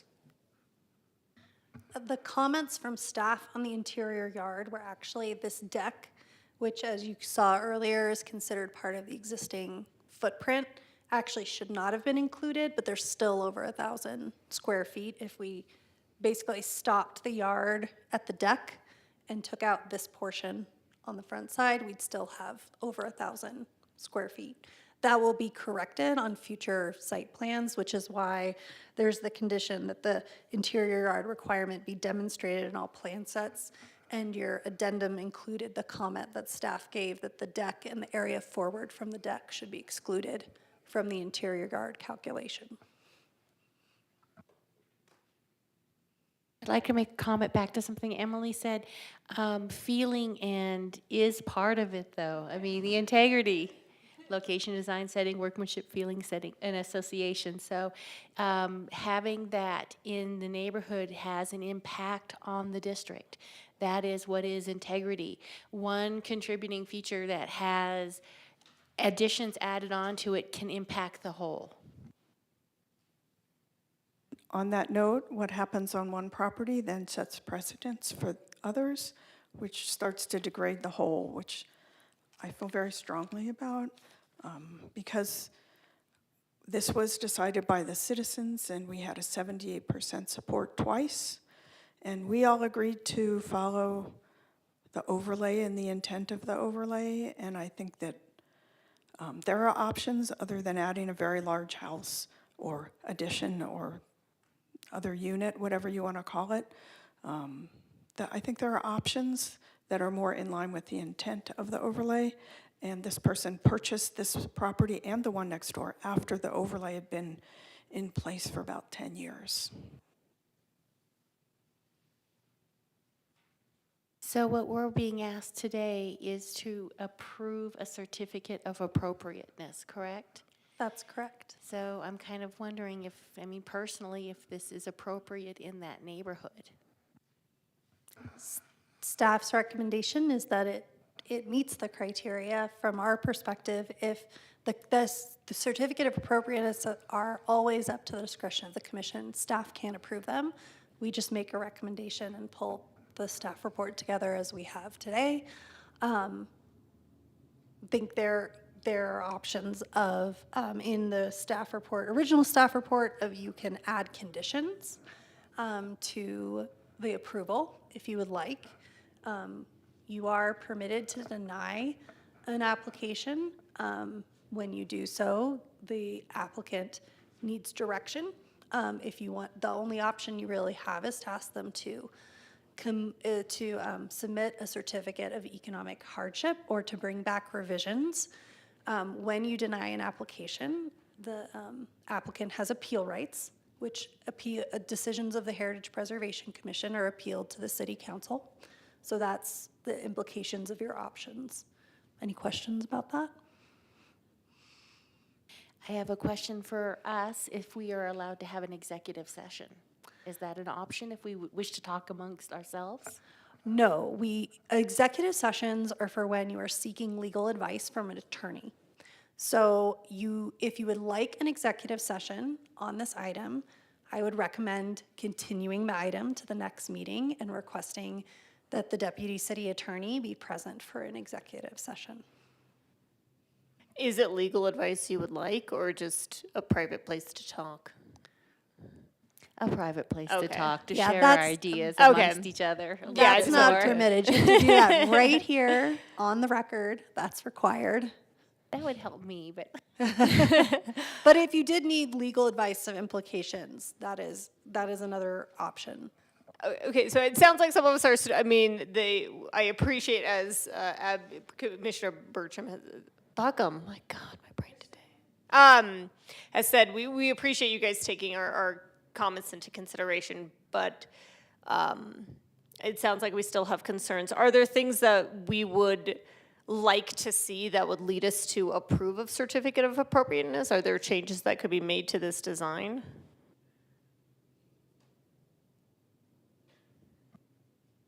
what strikes me is the size. I mean, I'm looking at the standards, and you don't want the addition mass to compete with the original house, and that seems like that's what's happening. Is there a number? I mean, we gave them this advice last time, and I don't know that we were very clear on what we actually meant by subservient. Is there a size like 75% or something that you would be more keen on? It now just looks Is like this one giant graphic house. helpful? Is this a graphic helpful? Yes, and I'm sad I missed it when I was going through things. Yeah, I think the size is one of my main concerns as well. Mine, me too. It overshadows the historic home, which makes it not stand out in a way that makes it seem like it's part of the historic district, if that makes sense. And I get that the change in materials might help with that and set it apart, but it's hard to see that in these designs where they're the same color. What's more consistent in the neighborhood would be to, most of the additional units that were done historically were converted garages. And so if it were unattached and smaller, one story, I think it would fit better. So there are options that follow the historic patterns, and this is Flagstaff's only historic residential district. And the zoning that says it was original, in my time it was multifamily, now it was changed to high density. That's all something that was decided later. It's not in the pattern of how the area developed. And I think there's an option if it's smaller and detached and looks like a converted garage, I think it would be fine, without seeing details. But that is the pattern in the neighborhood. And there have been places that have added and made them quite large, but they're not what the intent of the overlay is to say, look to those. Don't look to those. Look to see what the historic pattern is. When, as I mentioned in July, we have approved several ADUs out of converted garages this past year as being appropriate to the neighborhood. Is there a reason that the applicant went with this version instead of an ADU? Was it just that they wanted larger space, or? You can't have an accessory dwelling unit if it's not a single-family house. I just want to clear that. Okay. That there's not. I'm trying to build a place to put my family in. Okay, I have children in high school and college. The one-story thing that Duffy's so fond of will not house my family. It will be overshadowed by the 30-foot industrial apartment complex across from the alley, the big house right next door, and then the existing historical structure. So she would have us living in this little shadow. And one thing that's really frustrating to me is we've gone, and this is our second submission that has gotten approved by the city. We've been guided by city staff. This connection approach was suggested to me over a year ago by city staff. Okay, and we followed that. Duffy, please give me a chance to finish speaking. You're about to. And it's really frustrating to me. I'm a registered professional civil engineer. I live by codes and numbers and specifications. We've met all those. We've met with the city, gotten all that correct. And to hear this committee talk about feelings and seams and all that, let's remember, you won't be able to see this building from the street. You'll only be getting to see it from the alley. And on the left side, on the south side, you'll have that big, ugly apartment complex. As you're moving down the trash-strewn alley, the big fire station, as Duffy calls it, overshadowing, still by 10 feet. And, to hear that we have to, keep coming back to this committee to see if we can get your feelings locked in, or so it doesn't seem inappropriate to you. I'm trying to put a family in there. I'm a working parent. I have 4 kids that I'm trying to put through school. And to suggest that I can, put my family in a one-story, small footprint place there, we're trying to take advantage of what the city allows. Okay? And I appreciate that you would keep mindful of that and not keep making decisions on feelings and seams. Thank you. Thank you so much for coming and talking with us today. We really appreciate having homeowners and applicants come in. I think when, oh, yes. Can I make a clarification? Yes, on of the course. property owners? I just want to be clear that the staff that recommended this connection strategy was the Heritage Preservation Officer. It was not some other staff. It was Mark, essentially the previous HPO, who recommended this approach. Yes. And I think what Commissioner Hayes was talking about with feeling is a designation in the Secretary of Interior standards. So I think we mean less feelings of I'm sad or happy and more feeling in a well-defined way in government preservation. It is one of the 7 aspects of integrity of a historic property and of a district.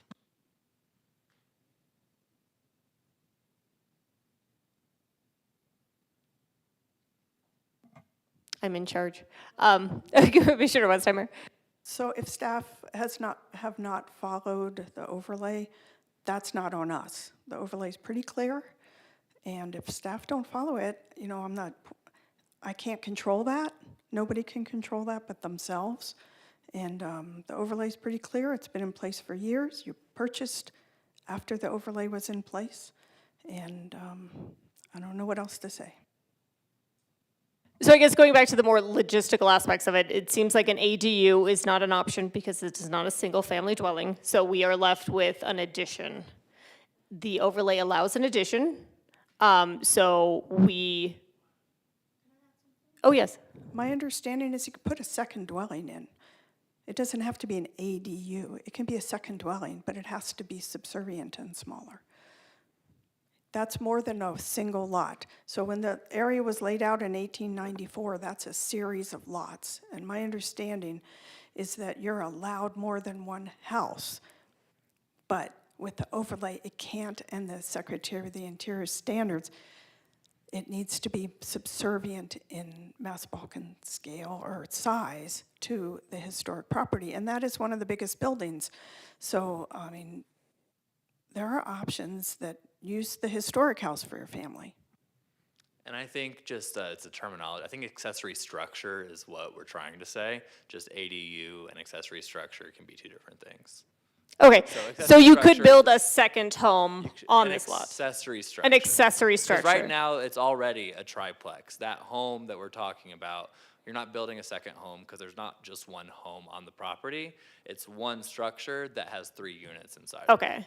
Yeah, because I think we all want to reach an agreement where the neighborhood can keep its integrity while also allowing more housing. It's something that Flagstaff needs, but we also don't want to overshadow the unique treasures, which is a terrible word, of what makes Flagstaff awesome. I don't know, that's a bad word to use, but yeah, what makes Flagstaff Flagstaff? There's a reason we wanted this to be a historic district, which was to preserve the look and feel of the town. So I think that's what we're trying to get at here, is how can we come to some sort of agreement where we can have both? And it sounds like size is one of our main sticking points, along with the Secretary of Interior standards that we need subservient structures. Yes, the recommended actions are for it to be smaller massing and not overshadow. So that's what you would want to add as another, I mean, do we have a better understanding of, how we're defining overshadow or too big of massing? It sounds like. I didn't bring a printed copy with me today, so I only have something I can pull back up on my laptop. But there is some guidelines in there, so I wasn't, since I wasn't here in July, I'm kind of coming a little bit late. But the intent is that you're not overshadowing the original historic structure. So does having it be attached also help with the overshadowing? Or would it be better if it was just a separate structure? I can't answer that. I think a historical architect would have to be down into the specifics of the standards like that. I only work at sort of an overview level. As I remember, Mark maybe recommended attaching them so there could be one building permit. Okay.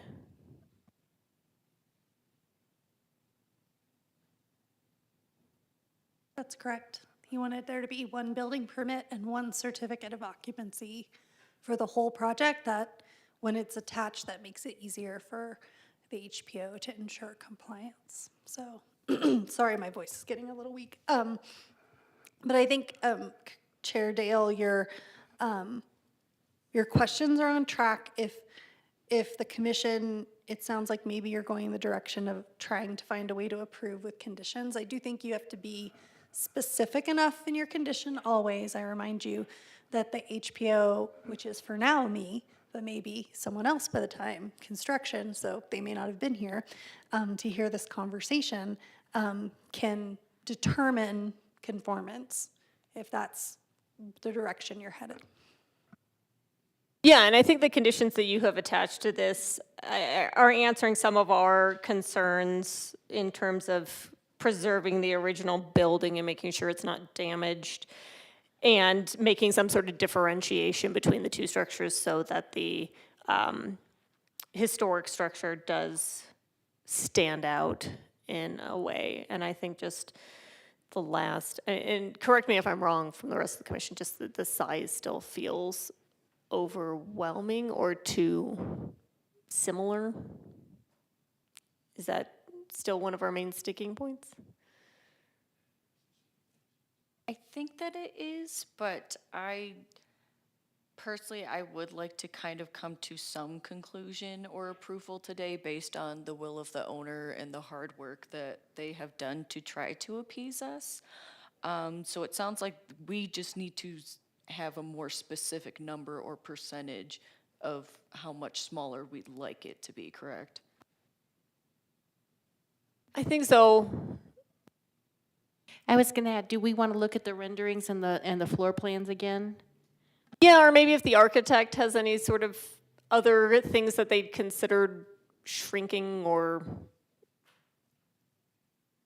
no, okay.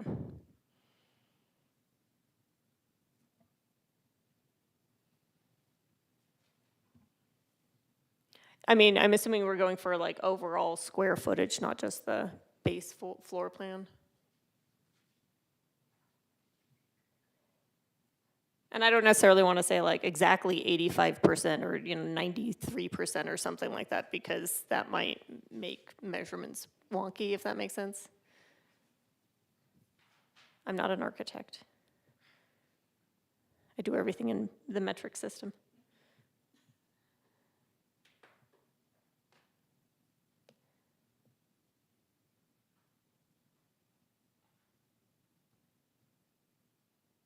Yeah, like I said, this is a difficult one, and I don't know if exactly everyone is going to be happy as much as everyone would like to be happy. Yeah, this is tricky. I kind of wish we had a historical architect on our commission.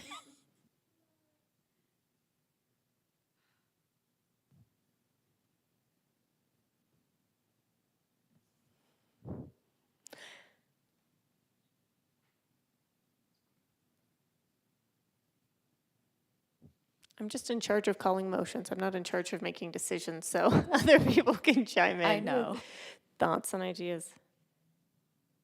Do you have any suggestions? I gave some.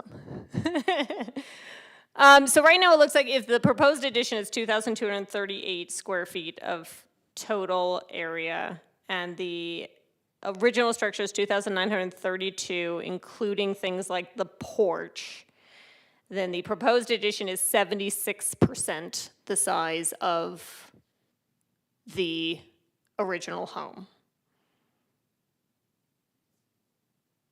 I think it's because it includes the porch, which from the one side you can't see the porch in the drawing, so they look kind of the same size, but then when you include the porch on the other side, it might seem bigger. I'm trying to trace it along the floor plan as you're discussing that this is the porch. It's integrated under the roof, so it's not like a shed porch or anything. Yeah, and it's like on the that. other side, right, from where the addition will be? No, it's on it's the front facade. Yeah. And the alley facade is where the porch. Yeah, so all the images that we're seeing of the side view that shows both structures, I think that porch isn't in there, so it feels like they're more matchy-matchy, even though they're not. Which might not be a problem if, again, this is from the alley.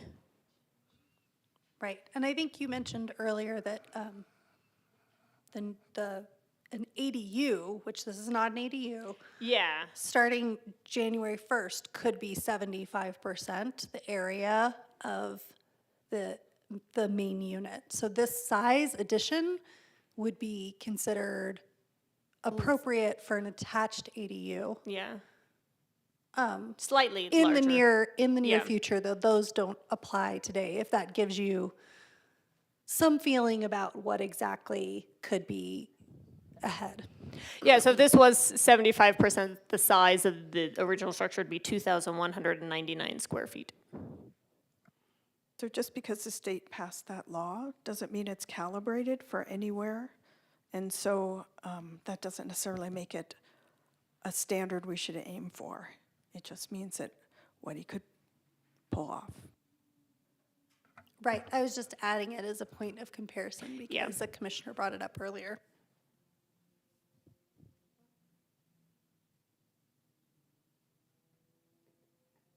I mean, does 75 seem like a reasonable size difference if we're going to be specific?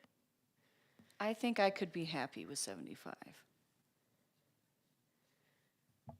I could be satisfied with 75. I think we have to consider how it would be done, because it could be a tower. Are we saying that we're asking them to lose like the 1%?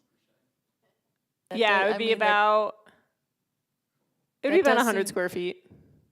I'm sorry, Emily, I keep talking over you. Oh, no, that's okay. That does seem like a small percentage and would be just difficult to, where do we just chunk out 10 feet or so?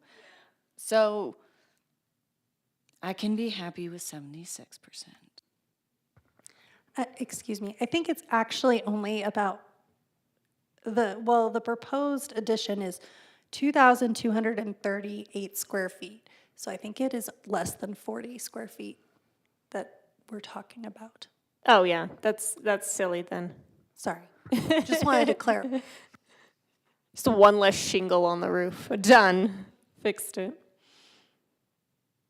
Well, maybe it just seems bigger in the images than it actually is. It's so hard to tell until it's built.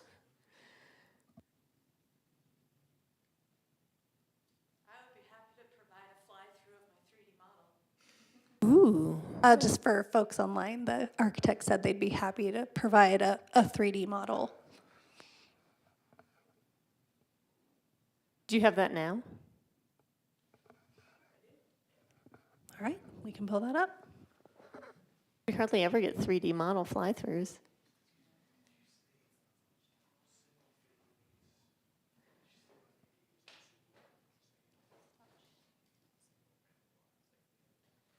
Do you have a thumb drive, Ann? What's that? Do you have a thumb drive? Don't. No, okay. Let me, I think you'll just plug in right here. Let me get this out of your way. Hopefully that works.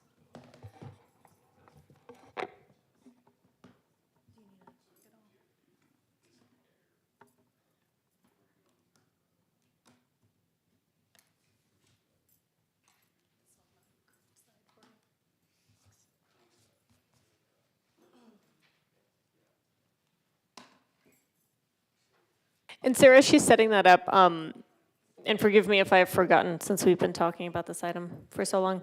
But you had mentioned that the color, texture, orientation, materials will be different. Will we be seeing that, or are you going to approve those? Do we have color swatches? You could ask the for it to be brought back to you. The proposed condition says to let the HPO review it, but it is up to the commission if they want to see the material boards and final materials or not. Okay, I mean, we have these materials in here, but it looks like there's a couple different things going on, so I wasn't quite clear where everything was gonna go. Yeah, I think when I looked at the guidelines, I think that, it's good to have the additional brick, but I actually wanted to see the materials so I could see how closely they matched and how the expansion joint was gonna work. And some of that is detail that we won't see until building permit. Like the details we talked about it, like reinforcing the lintel and what's placed inside the lintel. Site plan is not gonna cover any of Yeah. that. That happens at building permit. And so that's one of those things that, you can condition things, and I can look at it, building permit, if you'd like me to bring it back to you for a review, then when the building permit is submitted, and Michelle, help me remember the process here, please. I think I could put a hold on it and say, now that I have a building permit, I can take the details for further review by the HPC, and then I would come back here, present that to you, and then go back and approve or ask for corrections on the building permit related to what you wanted to see again. Is that roughly correct? I would suggest not putting it on hold so that the other disciplines could continue their review because it's architectural and colors. Instead, you would just hold your review, which ultimately, until you sign off, they can't issue the permit. Yeah. But would the general idea that be that and maybe those who know more about the Secretary of Interior guidelines, would the idea be that the colors would be like more muted and, I don't know, I mean, I guess the current building's already pretty, not monochrome.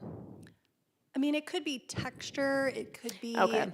the way it's attached, it could be the depth of the brick. Maybe the brick is flatter in the new edition, or the mortar is more full and less recessed. So there's a lot of ways that it can be approached.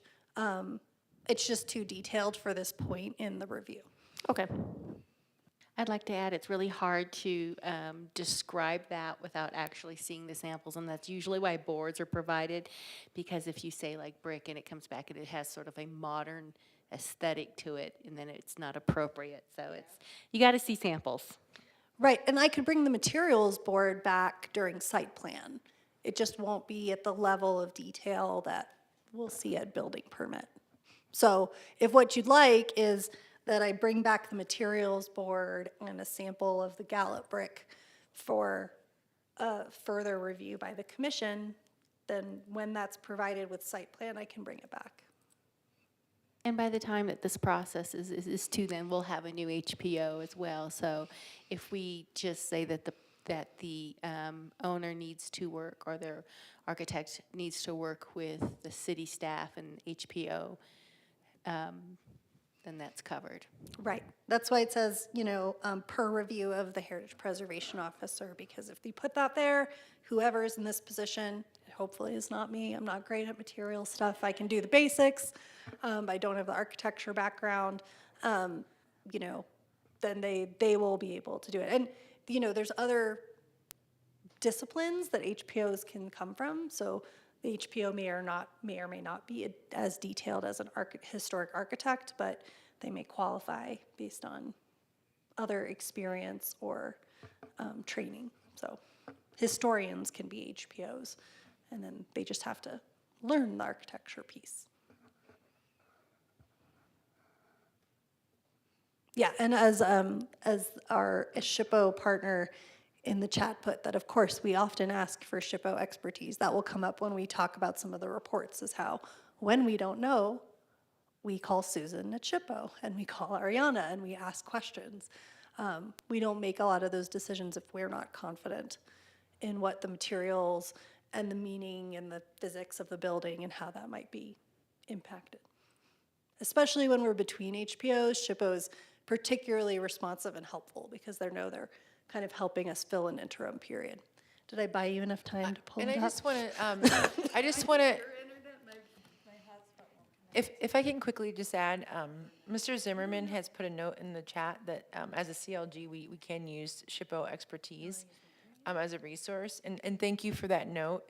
I do want to, the chat really is not for notes, though, amongst members of the public. So if you do want to provide any comment, I do ask that you raise your hand. Thank you. Yeah. Sorry, we're trying to get the 3D model up, which I think will help. Would we be able to consult with Susan Lawson? The HPO can call Susan Lawson and ask questions, of course. I don't know, I'd have to talk to her and see if she's available to come answer questions in a meeting or not. We always work and make those requests through the CLG coordinator.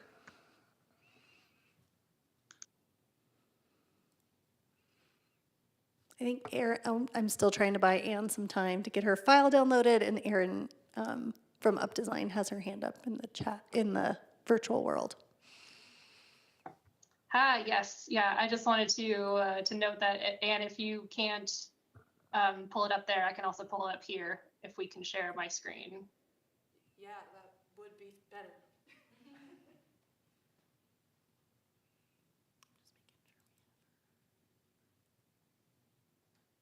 Okay, should I unplug this and let her share? Yeah, let's see if she can share. So now you're downloading it. It's 50,000 megabytes.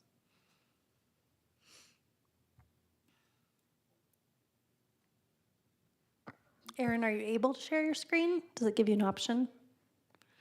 I think you have permissions. You're not an attendee, so. Here we go. Are you seeing it? There you go. Thank you for the assistance. No problem. So that's the alley view, correct? Correct. And then can you show us the front? We also have the context of the neighboring structure to the side of it. It does look a lot smaller than it did last time. And Erin, if you could put the SketchUp viewer at human eye level in the front yard. Do you know offhand what the square footage of the original proposal was? I do not know offhand, but it was a significant reduction. Yeah. It is in the packet. I'm not sure where we got it now, sorry. I don't know where your sharing went, Erin. We lost you.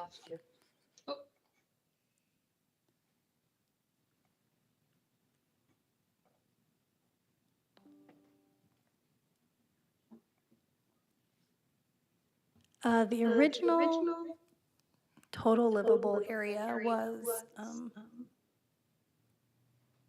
30. Oh no, that can't be right. I think that That's for both buildings. yeah. Sorry. Maybe. No, I think it's because Erin is unmuted.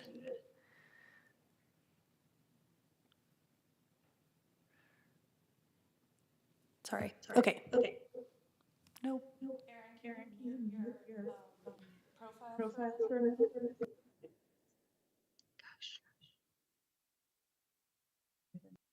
Oh, I'm sorry, I didn't get that. Oh good, there we go. So there is a difference that's hard to tell because the area calculations on the previous submittal did not include like the porch and some of those other attachments that you look at when you submit the floor area in the site plan. So they did their calculation more simply. I'll try and compare, but it might take a minute.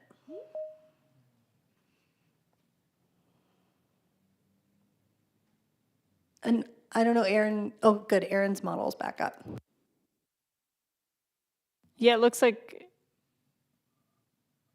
oh no, 1936. It was 1936 in the first model, it looks like, and 2238 in the second.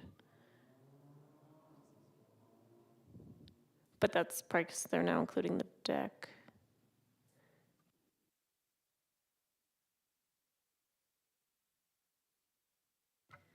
And remember, they enclosed the attachment so that they could move a bedroom down so they could get the bulk off the second story and lower the ceiling height. So it's not apples to apples is the issue when we're asking what the difference is in square footage. So I would just focus on the site plan as presented.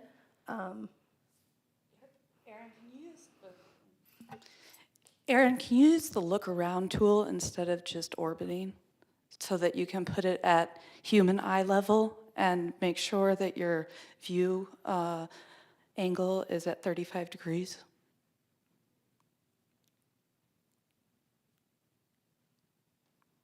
I believe the look around tool is actually in tools, not view.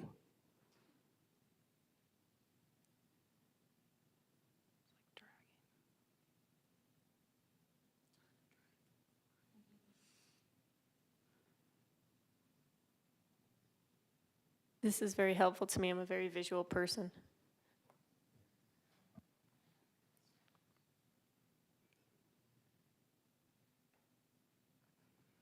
Yeah, the roof does seem a lot smaller in the back, well, especially now, than it did in July. So I do appreciate you reducing the height quite a bit. And now let's look at it from the front with your eye height at 5.5 feet.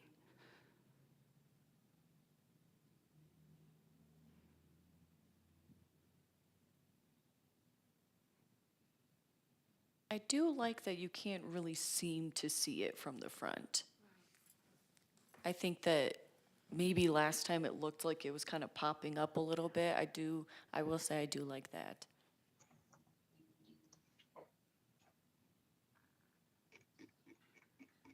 Apologies, I'm trying to get it to work. Yeah, you can't even see it if you're 7 feet tall. Or -7 feet. There we go. Yeah, your dog's.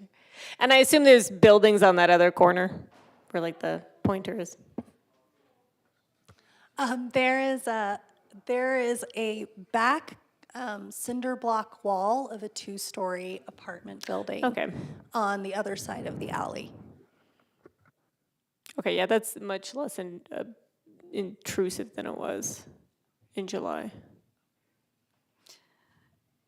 As a side note, you know, we had the addition completely clad in siding last time, and there was a question of compatibility, which is why we're showing the brick on there. But it seems like there's also a question if that benefits us from differentiating the addition from the secretary's standards. So maybe we choose a different color brick instead of trying to match the color of the Gallup brick. Yeah, I think it made sense last time because the buildings weren't as obviously connected. And so like it was kind of okay that they were maybe a bit matchy-matchy, but now that it's like obvious, like they're joined, like you want to acknowledge where the original building was and where the new building started, and that wasn't a question or concern in July with the porch proposal. Maybe we could also look at it from the back to show that the primary structure is still taller than the addition. What? You're getting seasick? Yeah.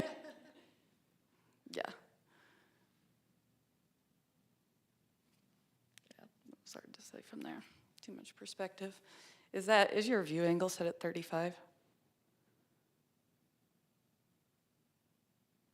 Use the magnifier and hit shift. This is me every time I have to use Yeah. GIS again. You're at 35, so that's right.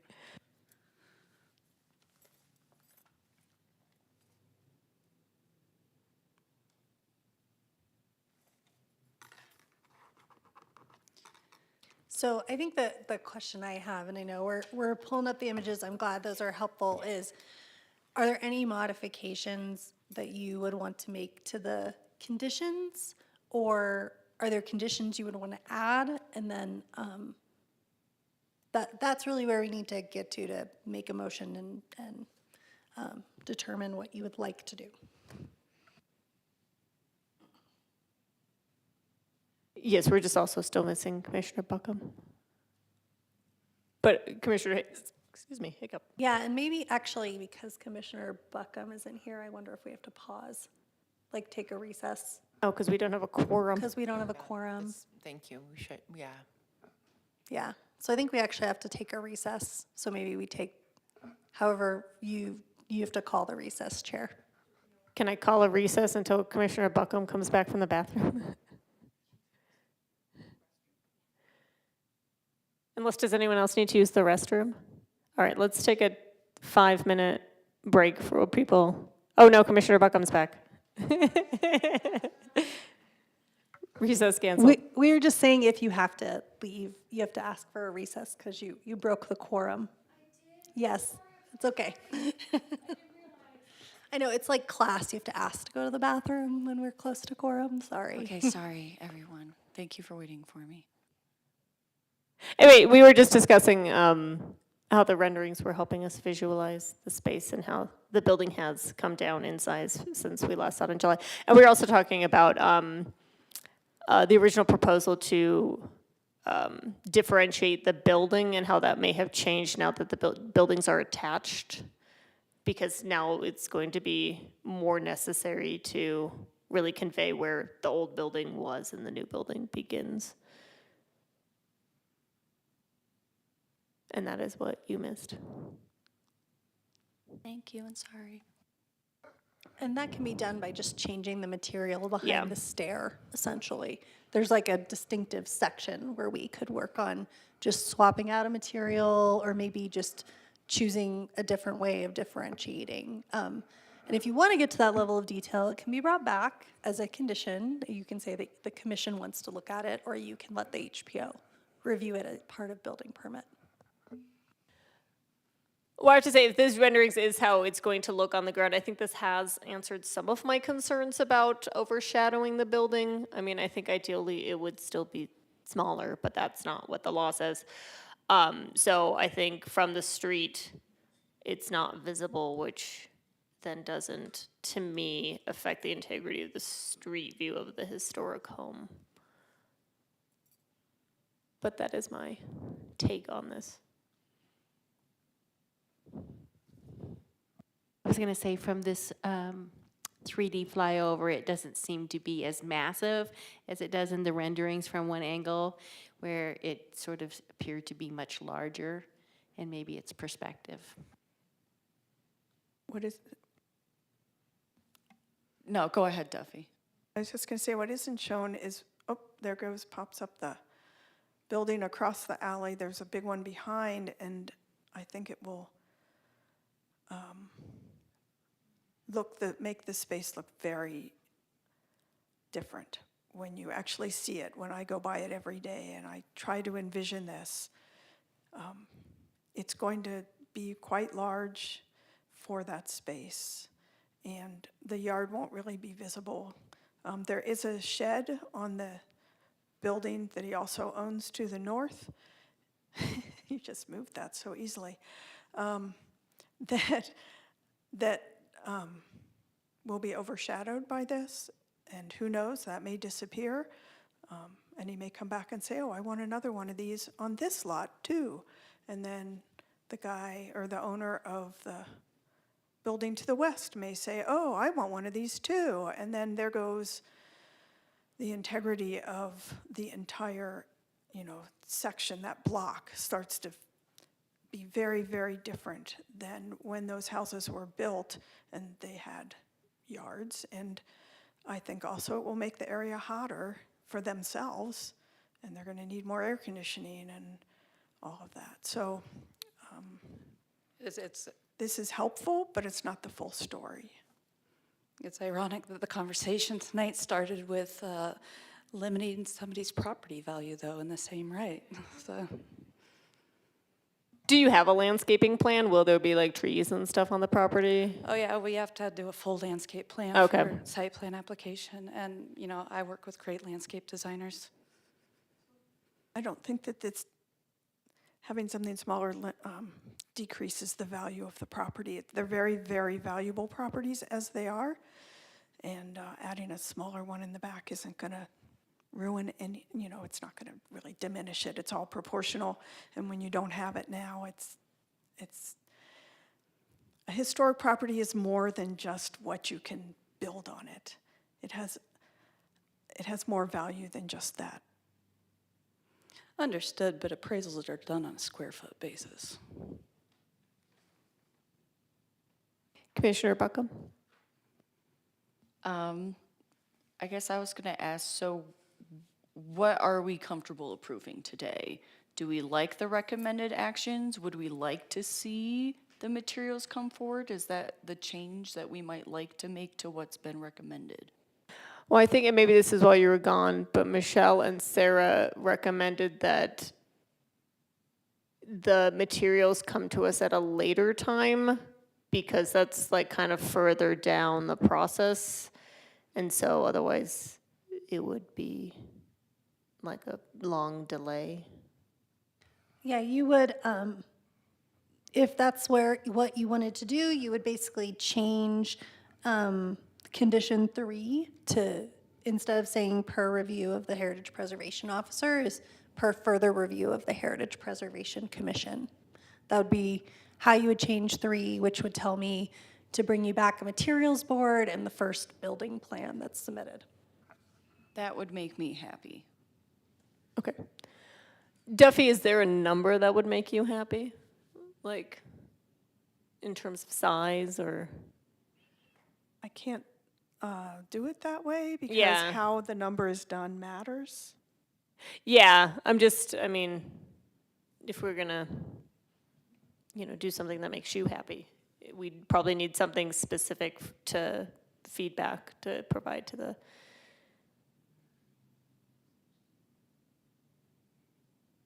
And I'm not saying the point of this is to make Commissioner Westheimer happy. I'm just saying, we're having a conversation about size and things like that. I think I'm happier with the size now that I've seen it from this different perspective. It doesn't seem as large as it did from the side view in the renderings. And it is quite shorter than it was. In the renderings in July, it was taller than the other house, essentially. And so it really did break up the horizon and the, idea of these little sort of half-story houses in a way that didn't really fit. I think that I would be comfortable with moving forward with the submittal of the color board and everything later on for us to go to the Historic Preservation Office and then to be shared with the commission from the Historic Preservation Office. I think I would be satisfied with that, with the fact that you can't see the height of the addition from the street. Commissioner Bertram, sounded like you agreed with that. Yes. So I just I guess I was kind of checking to see if we are ready to make said motion with that small change. Yeah, I was going to just check with Commissioner Westheimer to see if there's anything else that she would like added to this list of conditions or changes to them or. I still think it's too big. Yeah, I mean, I think Commissioner Bertram put it well where this is a case where I think kind of no one's going to get what they want, but in following the law, this is what it says it allows, and so we make the concessions where we can to get what the district needs as close as we can.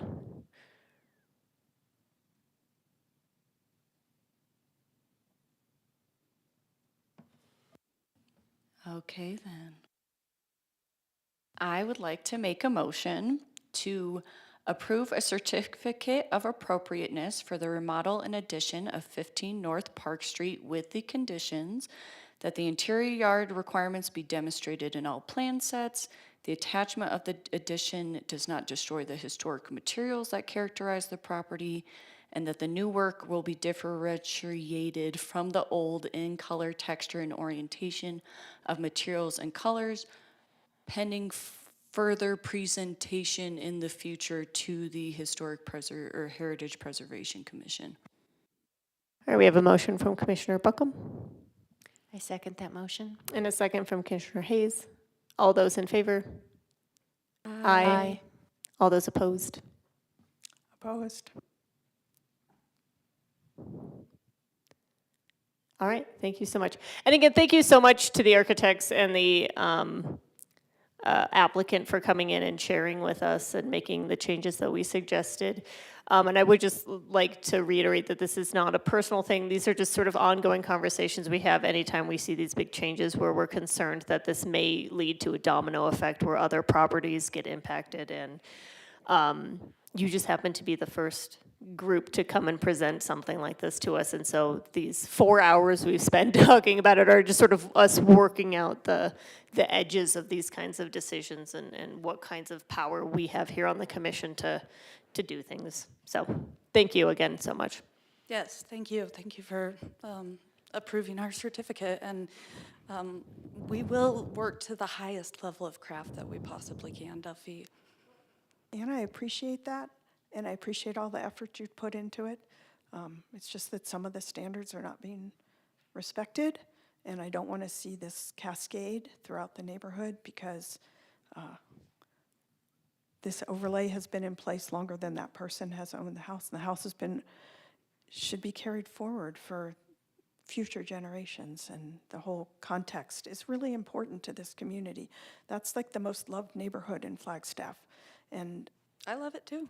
yeah, so we don't want to lose it. We don't want to change it into something that isn't there. And one can always sell and leave, but if you come in and there are documents that direct things that do allow change, it should be respected. Thank you. All right. We will now move on to the addendum to the certificate of appropriateness for the 614 West Santa Fe Avenue England House. Yes, hi. So in April, you approved a certificate of appropriateness for the England House for foundation and deck repair and some repair of the unique Coconino sandstone. Tom Felon from Tisano Properties was working with Mark over the summer. And what they ran into was a area of the building that needs repair that they want to include that was not part of the original scope, which is basically as included in your packet. The top of the chimney has had freeze thaw impacts to the sandstone and caused it to flake off. Mr. Felon, who's waiting and been very patient, thank you, has found a quarry in Ash Fork that has a very similar material. It's not exactly the same, but it's as close as we can probably find. So he's worked very hard to source a natural material quarried from the region to replace this. It also will need, this chimney will also need a new cap. You can see the historic cap is kind of just a little ring around the top, but it needs a cap that meets the building code standards for fire safety on a chimney. So that's going to also be a piece of it that I don't have design work for, but I know Tom is getting ready to submit his building permits, and so we wanted to expand the scope of the certificate of appropriateness so they can get especially this rock work in before the winter. So I actually expedited this even though it was a late application because I don't want them to run into winter weather condition issues, especially when working in foundations and stone. That can be harmful to just the work itself. And so given that seasonality issue, we moved this up and didn't wait till October to bring it to you. So our recommended action is to approve the addendum to repair the missing and damaged rocks on the chimney and provide a new cap, and that we would monitor it to make sure it meets Secretary of Interior standards and the building code. Quick question for you, Sarah, and the homeowner. Is this at all impacting their ability to fulfill the grant work that we approved with the foundation and the shifting of the back porch? No, this is outside the scope of the grant work. The grant would stay the same. No, not in terms of the funding, just like, is this part of like the process of them doing all that exterior work? I don't. Like, is it the same workers who were doing it, or? It's the same workers who will Okay. be doing it. It was considered, based on my conversations with Tom, and he can speak to this too if you'd like, it was considered for a separate contract originally. Okay. But that contractor's got a full plate. Tom, do you want to chime in on that? Sure. Actually, what happened is the homeowner died. And so now there's a trust that's involved, and they're trying to preserve this property for the trustees, or for the gentleman, the original owner's children. The stonework on the chimney itself is structurally sound. It's just a couple of pieces at the top that need to be repaired, and then the chimney cap that's going to go on top will not be visible from the street, but it'll water seal the entire chimney. Perry Hurst, the gentleman who passed away, contracted with Chris Navarro from Aspen Fireplace, and then got very, very sick very quickly, and then just fell off the radar. And so Chris came to me and said, "Hey, we were supposed to do this work," and kind of dumped it in our laps. And that's fine. It's not a problem. I'm already going to have masons there working. We've already worked with Dunbar stone and Yavapai stone. They both come out of the same pit with the same color stone. They will clip it for us, so it's going to look exactly the same as as it does right now. Other questions or comments from commission? I do have a question. Did you consider a cap that would keep the water from running down the porous sandstone? I'm not sure what that would look like, but I'm wondering if that was something that was considered. It was not considered because we were told by Mark Revis that that he didn't want to see it on the face all the way around on top of that sandstone, and so the plan is to put a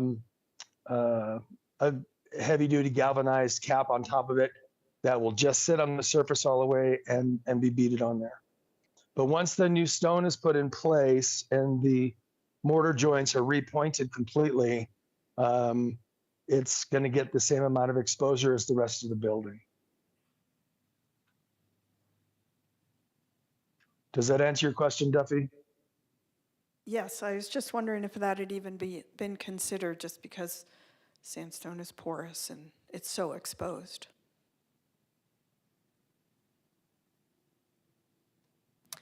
Other questions or comments?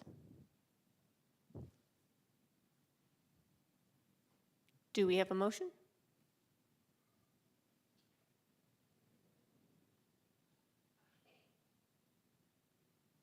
I move that we approve the addendum to the scope of the certificate of appropriateness to include repair of missing and damaged rock on chimney and new cap with the condition that the HPO monitor the work and ensure it conforms with the Secretary of Interior standards and the building code. I'll second it. All right, we've got a motion from Commissioner Hayes and a second from Commissioner Westheimer. All those in favor? Aye. Any opposed? Great. I'm so excited someone is restoring this house. It's one of my favorite buildings at Flagstaff. Thank you very much for your consideration, and also to the commission. Sarah's a rock star, and if I might speak to the new HPO, it would be really wonderful if that person was well versed in construction. It was a struggle working with Mark. It absolutely was. So, okay, thank you for your time. Well, if you stick around for miscellaneous items, we'll have an update on the HPO search. But in the meantime, we're moving to general business. And Sarah, would you like to tell us about our grant funding?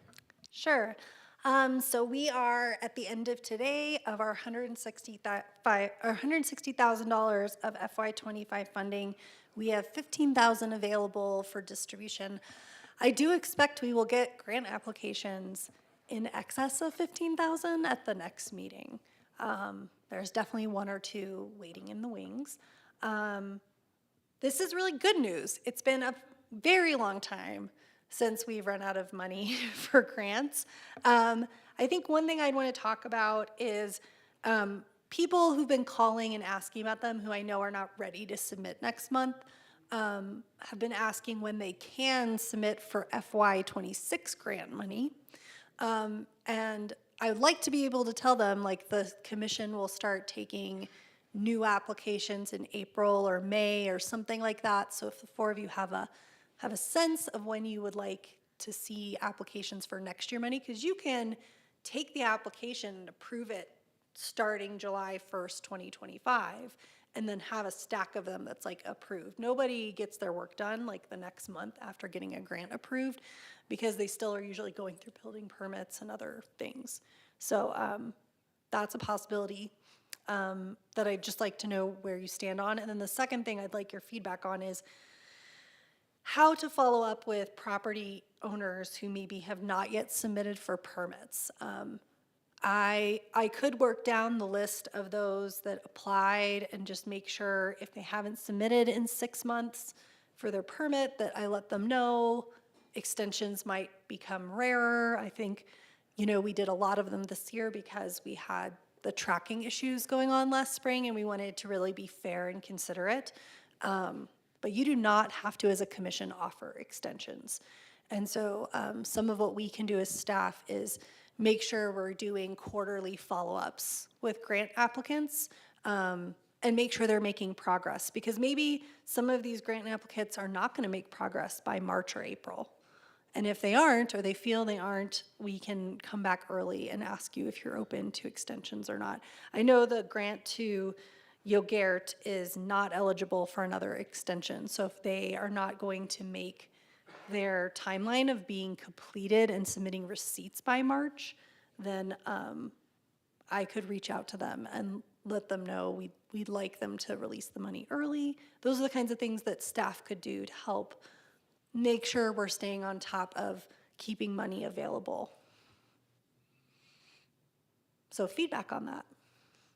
I have a question about unused money. If someone doesn't meet the extension and they don't use their grant in time, and so has the money been accrued and set aside, or does it come back to this year for like the year that we're working in back into the pot? I'd like to get a better explanation of that for you next meeting, because we are meeting with our accountants and the finance team next week, by the end of next week, to have some of those conversations. Apparently there was some changes to some of the budget rules that weren't well communicated, either to EV staff or CD. And so that was part of the underlying struggle of why we didn't have carry forward like we did in previous years. I personally would like to know how we deal with, from our accountants, how we deal with these ongoing ones. I mean, their preference on grants is that we get into some kind of more rigid cycle where we're only doing them quarterly, or we're only doing them like once a year, but that's not really how construction grants work. Like, we need to be ready to have money available when people are applying.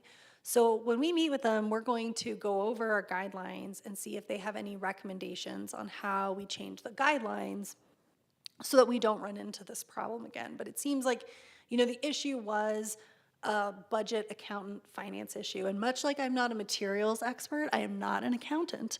And so I don't know all our government accounting rules down to that level of detail. And I need to do, it's taken some time to kind of find out what was happening.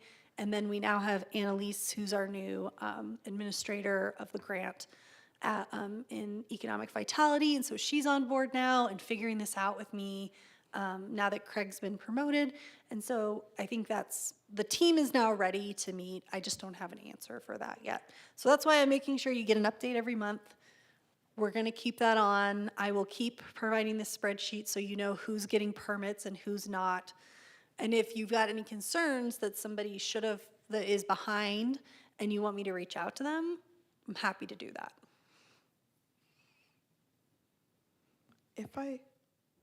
If I understood you correctly, you're going to follow up with people during the process. Considering the fact that you probably are overworked and understaffed, can some of that be automated so you don't have to, can you say, send out this letter as a reminder to, I'm not a technology person, but it seems like to add more to your plate. Is there a way to use technology if it's just a reminder with these people? Well, I think we can certainly set reminders to ourselves, like check in with this person. These are the people to check in with this month, and these are the ones to check in with the next month. But somebody's got to send the email, make the phone call. Emails sometimes end up in spam or people don't read them. I think we find that making a phone call and talking to the property owner or the contractor is the most effective way to do that follow-up. That can just be a few minutes of our time.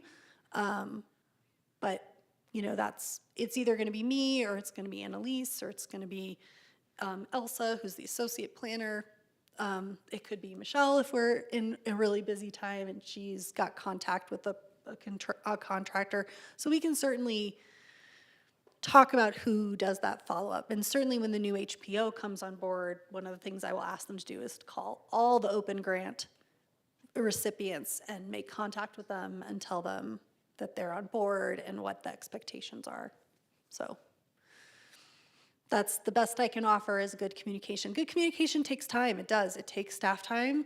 We're really committed to communicating as well as we can in our staff. And the workload gets busy sometimes, but we'll set some automated reminders and make sure we don't forget. I'm looking at the spreadsheet you provided, which is really good, and I appreciate it. But I would, when it says FY '25, may I request that you say, from what I've learned, it is 24 to 25, since your fiscal year covers half of 2 years. That would be more clear to me, because until you clarified that, I was like, okay, is that next year's funding? So now it makes sense that it's 24, 25 was 160, what's left is 15. So I just think that would help to clarify it. Thank you. And if we did have somebody else who we forgot about, which could happen, I hope it doesn't happen again, then we'd come back and work with you and with the accountants.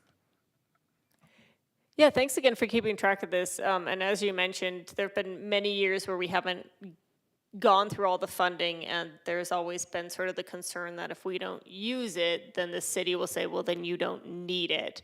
So, I mean, I'd rather give it to people who are asking for it than have it sit. So, I mean, I think too, I mean, it's up for $10,000, but I mean, if people want, you know, $2,000 to $5,000, I mean, those would be really nice to receive as well, that there are small projects you can do with this funding, and that can help us spread some of that money further. So that's another thing to consider. And I've also really appreciated it when we get the grant request for extension, like if the applicant is here, that really helps. And then if you give us some sort of reason, like it's been very obvious that like COVID and supply chain issues have really impacted people's ability to get construction equipment, but it always feels, I'm always more willing to approve those than if someone just like doesn't apply for the permit or forgot to do it or whatever it is. So that always helps me too. I think in cases like that where people forget and all, staff checking in will help to keep things moving along. All right, any other questions or comments on the grants? When would you like us to accept applications for next fiscal year's grants, so the July 1, 2025 grants? When can I let people who are interested know do you want to see them in April? Do you want to wait till May or June? I mean, so you said we'll be having more coming in October, so I'm assuming assuming we approve those, we'll be out of funding. Correct. Basically, we have enough for 1.5 more, or one and a half level grant, which is not a thing. And then we get the funding again in June. We get it again in July 1st. Okay. But those are the dates we disperse the funds. Okay. So like you could approve something and just say, and funds will not be dispersed before July 1st. Okay. I mean, I think April seems reasonable. Summer is a big construction time, and so that might be a time when people then can start getting permits and contractors and stuff in line if they know then they're going to be approved for things. And, you know, if they're doing outside work, snow will be melting for people to come out and give estimates. I'm kidding, it snowed in May last year, but April seems more springy and more construction-y. We always get way fewer grants during the winter anyway, so. I agree that, you know, give people time to get ready, prepared, see if they've got the grant to make use of the summer. If that's the case, would the 1-year window start when the money is available or when it's approved? You could choose. It's not clear from our grant guidelines because we haven't done that before. So we might spend some of the winter doing another spiff off of the grant guidelines. And that'll be, I want input from accounting so that I can give you good advice on that. Well, April sounds good to me then, too. Yeah, and we can also double check the next time that yes, when you give us this next month, when other members of the commission are here as well. All right, any other questions on this? Just thank you for the update. All right, for those of you who have been with us this entire time, we have already covered the Prop 207 waiver overview. Please visit the recording at the City of Flagstaff if you would like to see that item. We will now move on to reports. Tell us about these consultations, Sarah. Great, so there's no approvals this month. We just not having, everything's kind of moving along, no new certificates quite yet. Though I expect we will have some. Excuse me. So BNSF is moving a communication tower that currently sits on the north side of their office building. If you're familiar with Phoenix Avenue, there's kind of a little BNSF office building. They have built a new building to the southeast of that property that's much, much bigger. They're going to be getting rid of that building, and that tower is in the line of the Rio de Flag flood control project work. So they are moving that tower closer to the new building. We had a consultation call that included both BNSF and the federal communications consultant that they have hired.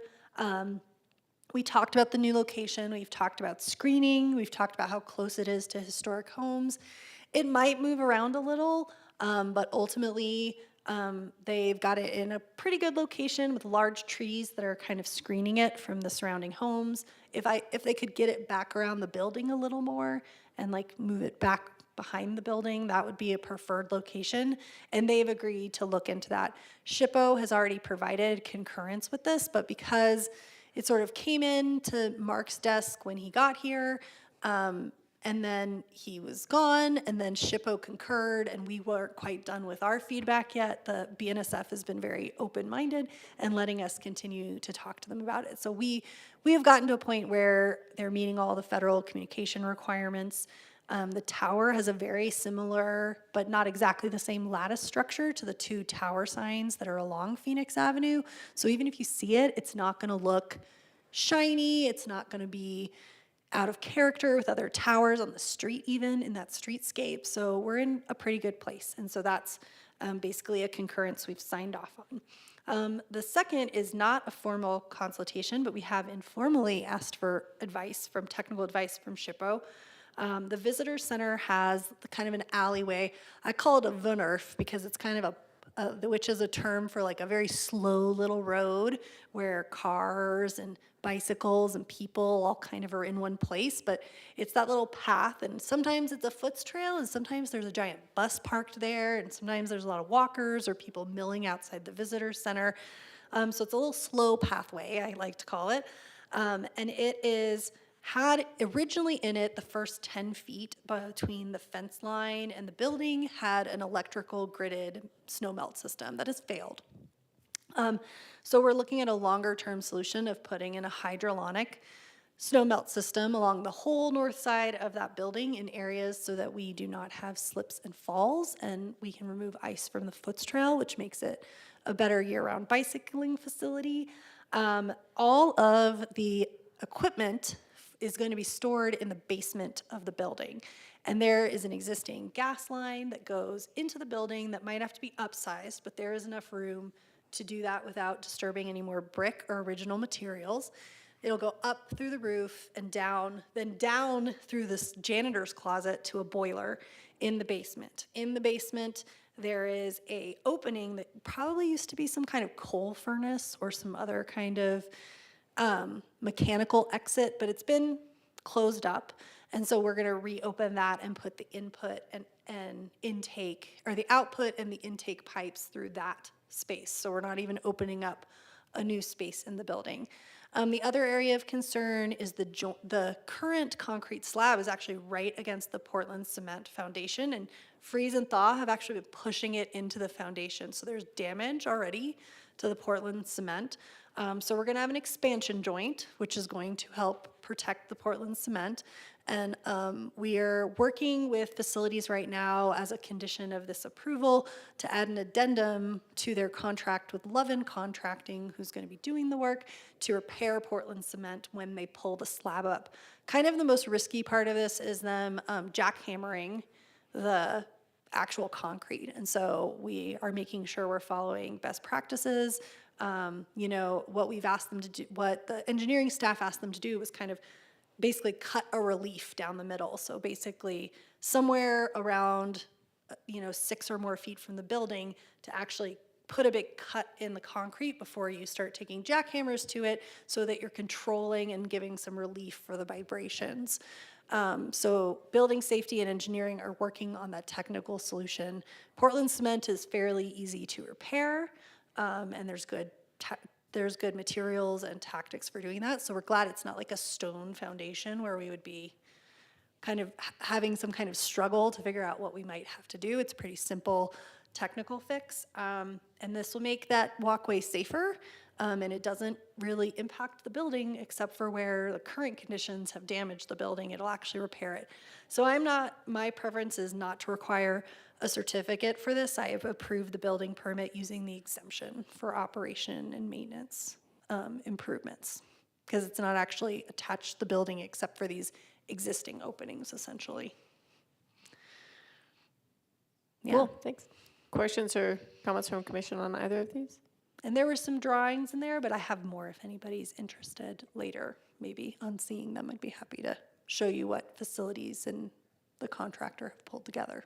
Sarah, what are the two terms you used? The one for the combined walking, the narrow walking and vehicles, what was that word? It's called a Wunnerf. It's Dutch. Gosh, I have to think how to spell it. Let's see, it's a planning test. Who can spell Wunnerf at 6:50? If you would have asked me at 8 a.m. this morning, I could have, but now I'm like, Woonerf.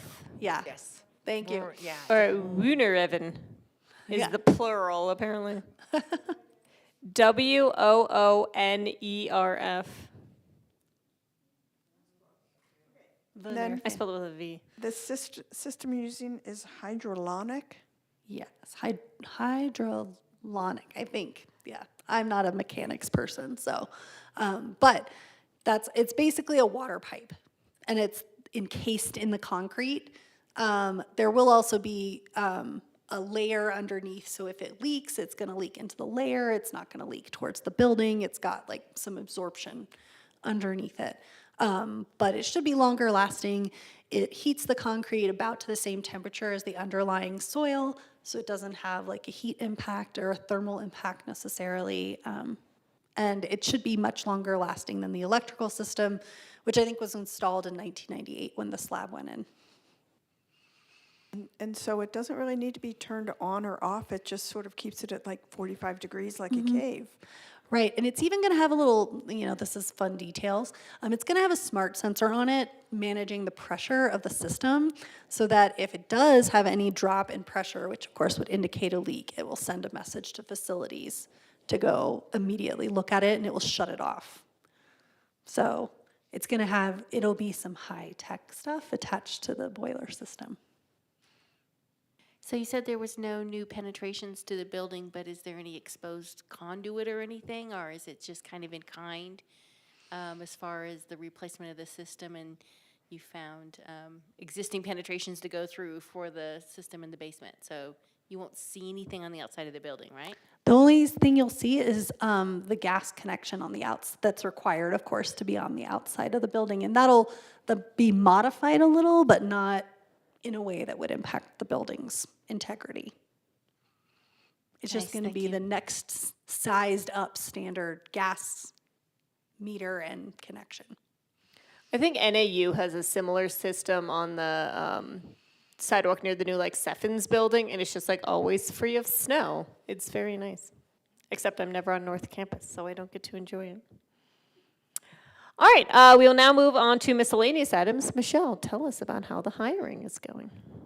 Or Sarah. Actually, I think Sarah will speak to the hiring. and then Sarah. I'll give an update on the steering committee meeting. Great. Yeah, we conducted interviews yesterday and today, and we are going to have a second round of interviews, which we will inform the successful candidates moving forward about. So that'll put us into October for maybe getting an offer out and making a selection. But good progress. We had about 9 applicants, which is great news, for a position this, sort of special and specific. And so thanks for everyone who helped get the word out. I did leave the position open until filled in case the second interviews we didn't have a successful recruitment. So people can keep applying, and if we don't make a selection, we would just go to the next pool of candidates and talk to them. Is there a pattern, or can you summarize the credentials of the people who are interested in such a position? Are they mostly historians or architects or architectural historians or planners, or who are the What kinds of background? There was a mix of planners, because obviously it says senior planner, comprehensive planning. So there was a mix of people who would qualify as senior planners. We really only interviewed people who had neighborhood planning or historic preservation experience. And so it was based on their resume primarily. There are a few people who had like historic preservation credentials specifically, and then there were those who were planners who had done historic preservation as part of their workload over time, both of which could be qualifying. It's important to remember that though you see this position is a commission as the HPO, it is the neighborhood planner too, and so the community planning aspect of it, given that we need to work with the La Plaza Vieja community on their overlay, work on the W.C. Riles overlay, and then work on a Sunnyside and Pinole Brandon plan in the next few years is an equally important part of the workload. So ideally, we will be meeting them at the November meeting? I don't know. I hope by the end of the year. That's probably the most, because we have to do background checks and salary negotiations, but. Offer by October, okay. Yeah, I'd hope we are getting the first offer out by October. I feel optimistic we're at least heading in that direction. We're already like 2/3 through September, and I keep forgetting that. Yeah. All right, thank you. Any other questions about the hiring? All right, tell us about the regional plan. Just a quick reminder that the last steering committee meeting for the regional plan will be next Monday, the 30th, September 30th, so actually 2 Mondays from now. Thank you. I keep trying to advance this month quicker than I should. So September 30th at 6 o'clock at the Public Works Building. I know, a lot of you had signed up and wanted to participate, so that's kind of the combination of it all. And then hopefully the group will be recommending it for an endorsement so that it can hit the streets, was it October 20th? For the 60-day public comment. So if you don't attend that meeting, you will still have the opportunity as individuals and as a commission to review the plan and provide public comment. Will you need to, or should you send out an email to us letting us know, and we will reply if we're going? Because otherwise, if it's going to be a quorum, we'll have to announce that we're there. Yeah, I guess, yeah, I can do that and then let me know. Thanks. Okay. Yeah, and the date was newly decided at the last meeting, so I don't think anyone has signed up for it yet. So No, that's correct. Okay. Cool. Thank you for that. Yep. Yeah. And we will visit with you during the 60-day public review to do like a historic preservation commission specific presentation, but it won't be about the whole thing. Yeah, it's really interesting going last time and hearing all the goals and things and priorities. All right, any other miscellaneous items? Or should we decide that it's almost 7 o'clock and it's time to go home? All right, thank you again, everyone, for hanging in there with these meetings. The shortest meeting I ever had was 5 minutes long, and the longest was probably this one or July's. So I appreciate everyone's hard work, no matter how long the meetings are. So at that, I will now unanimously adjourn this meeting of the Heritage Preservation Commission of September 18th, 2024 at 6:58.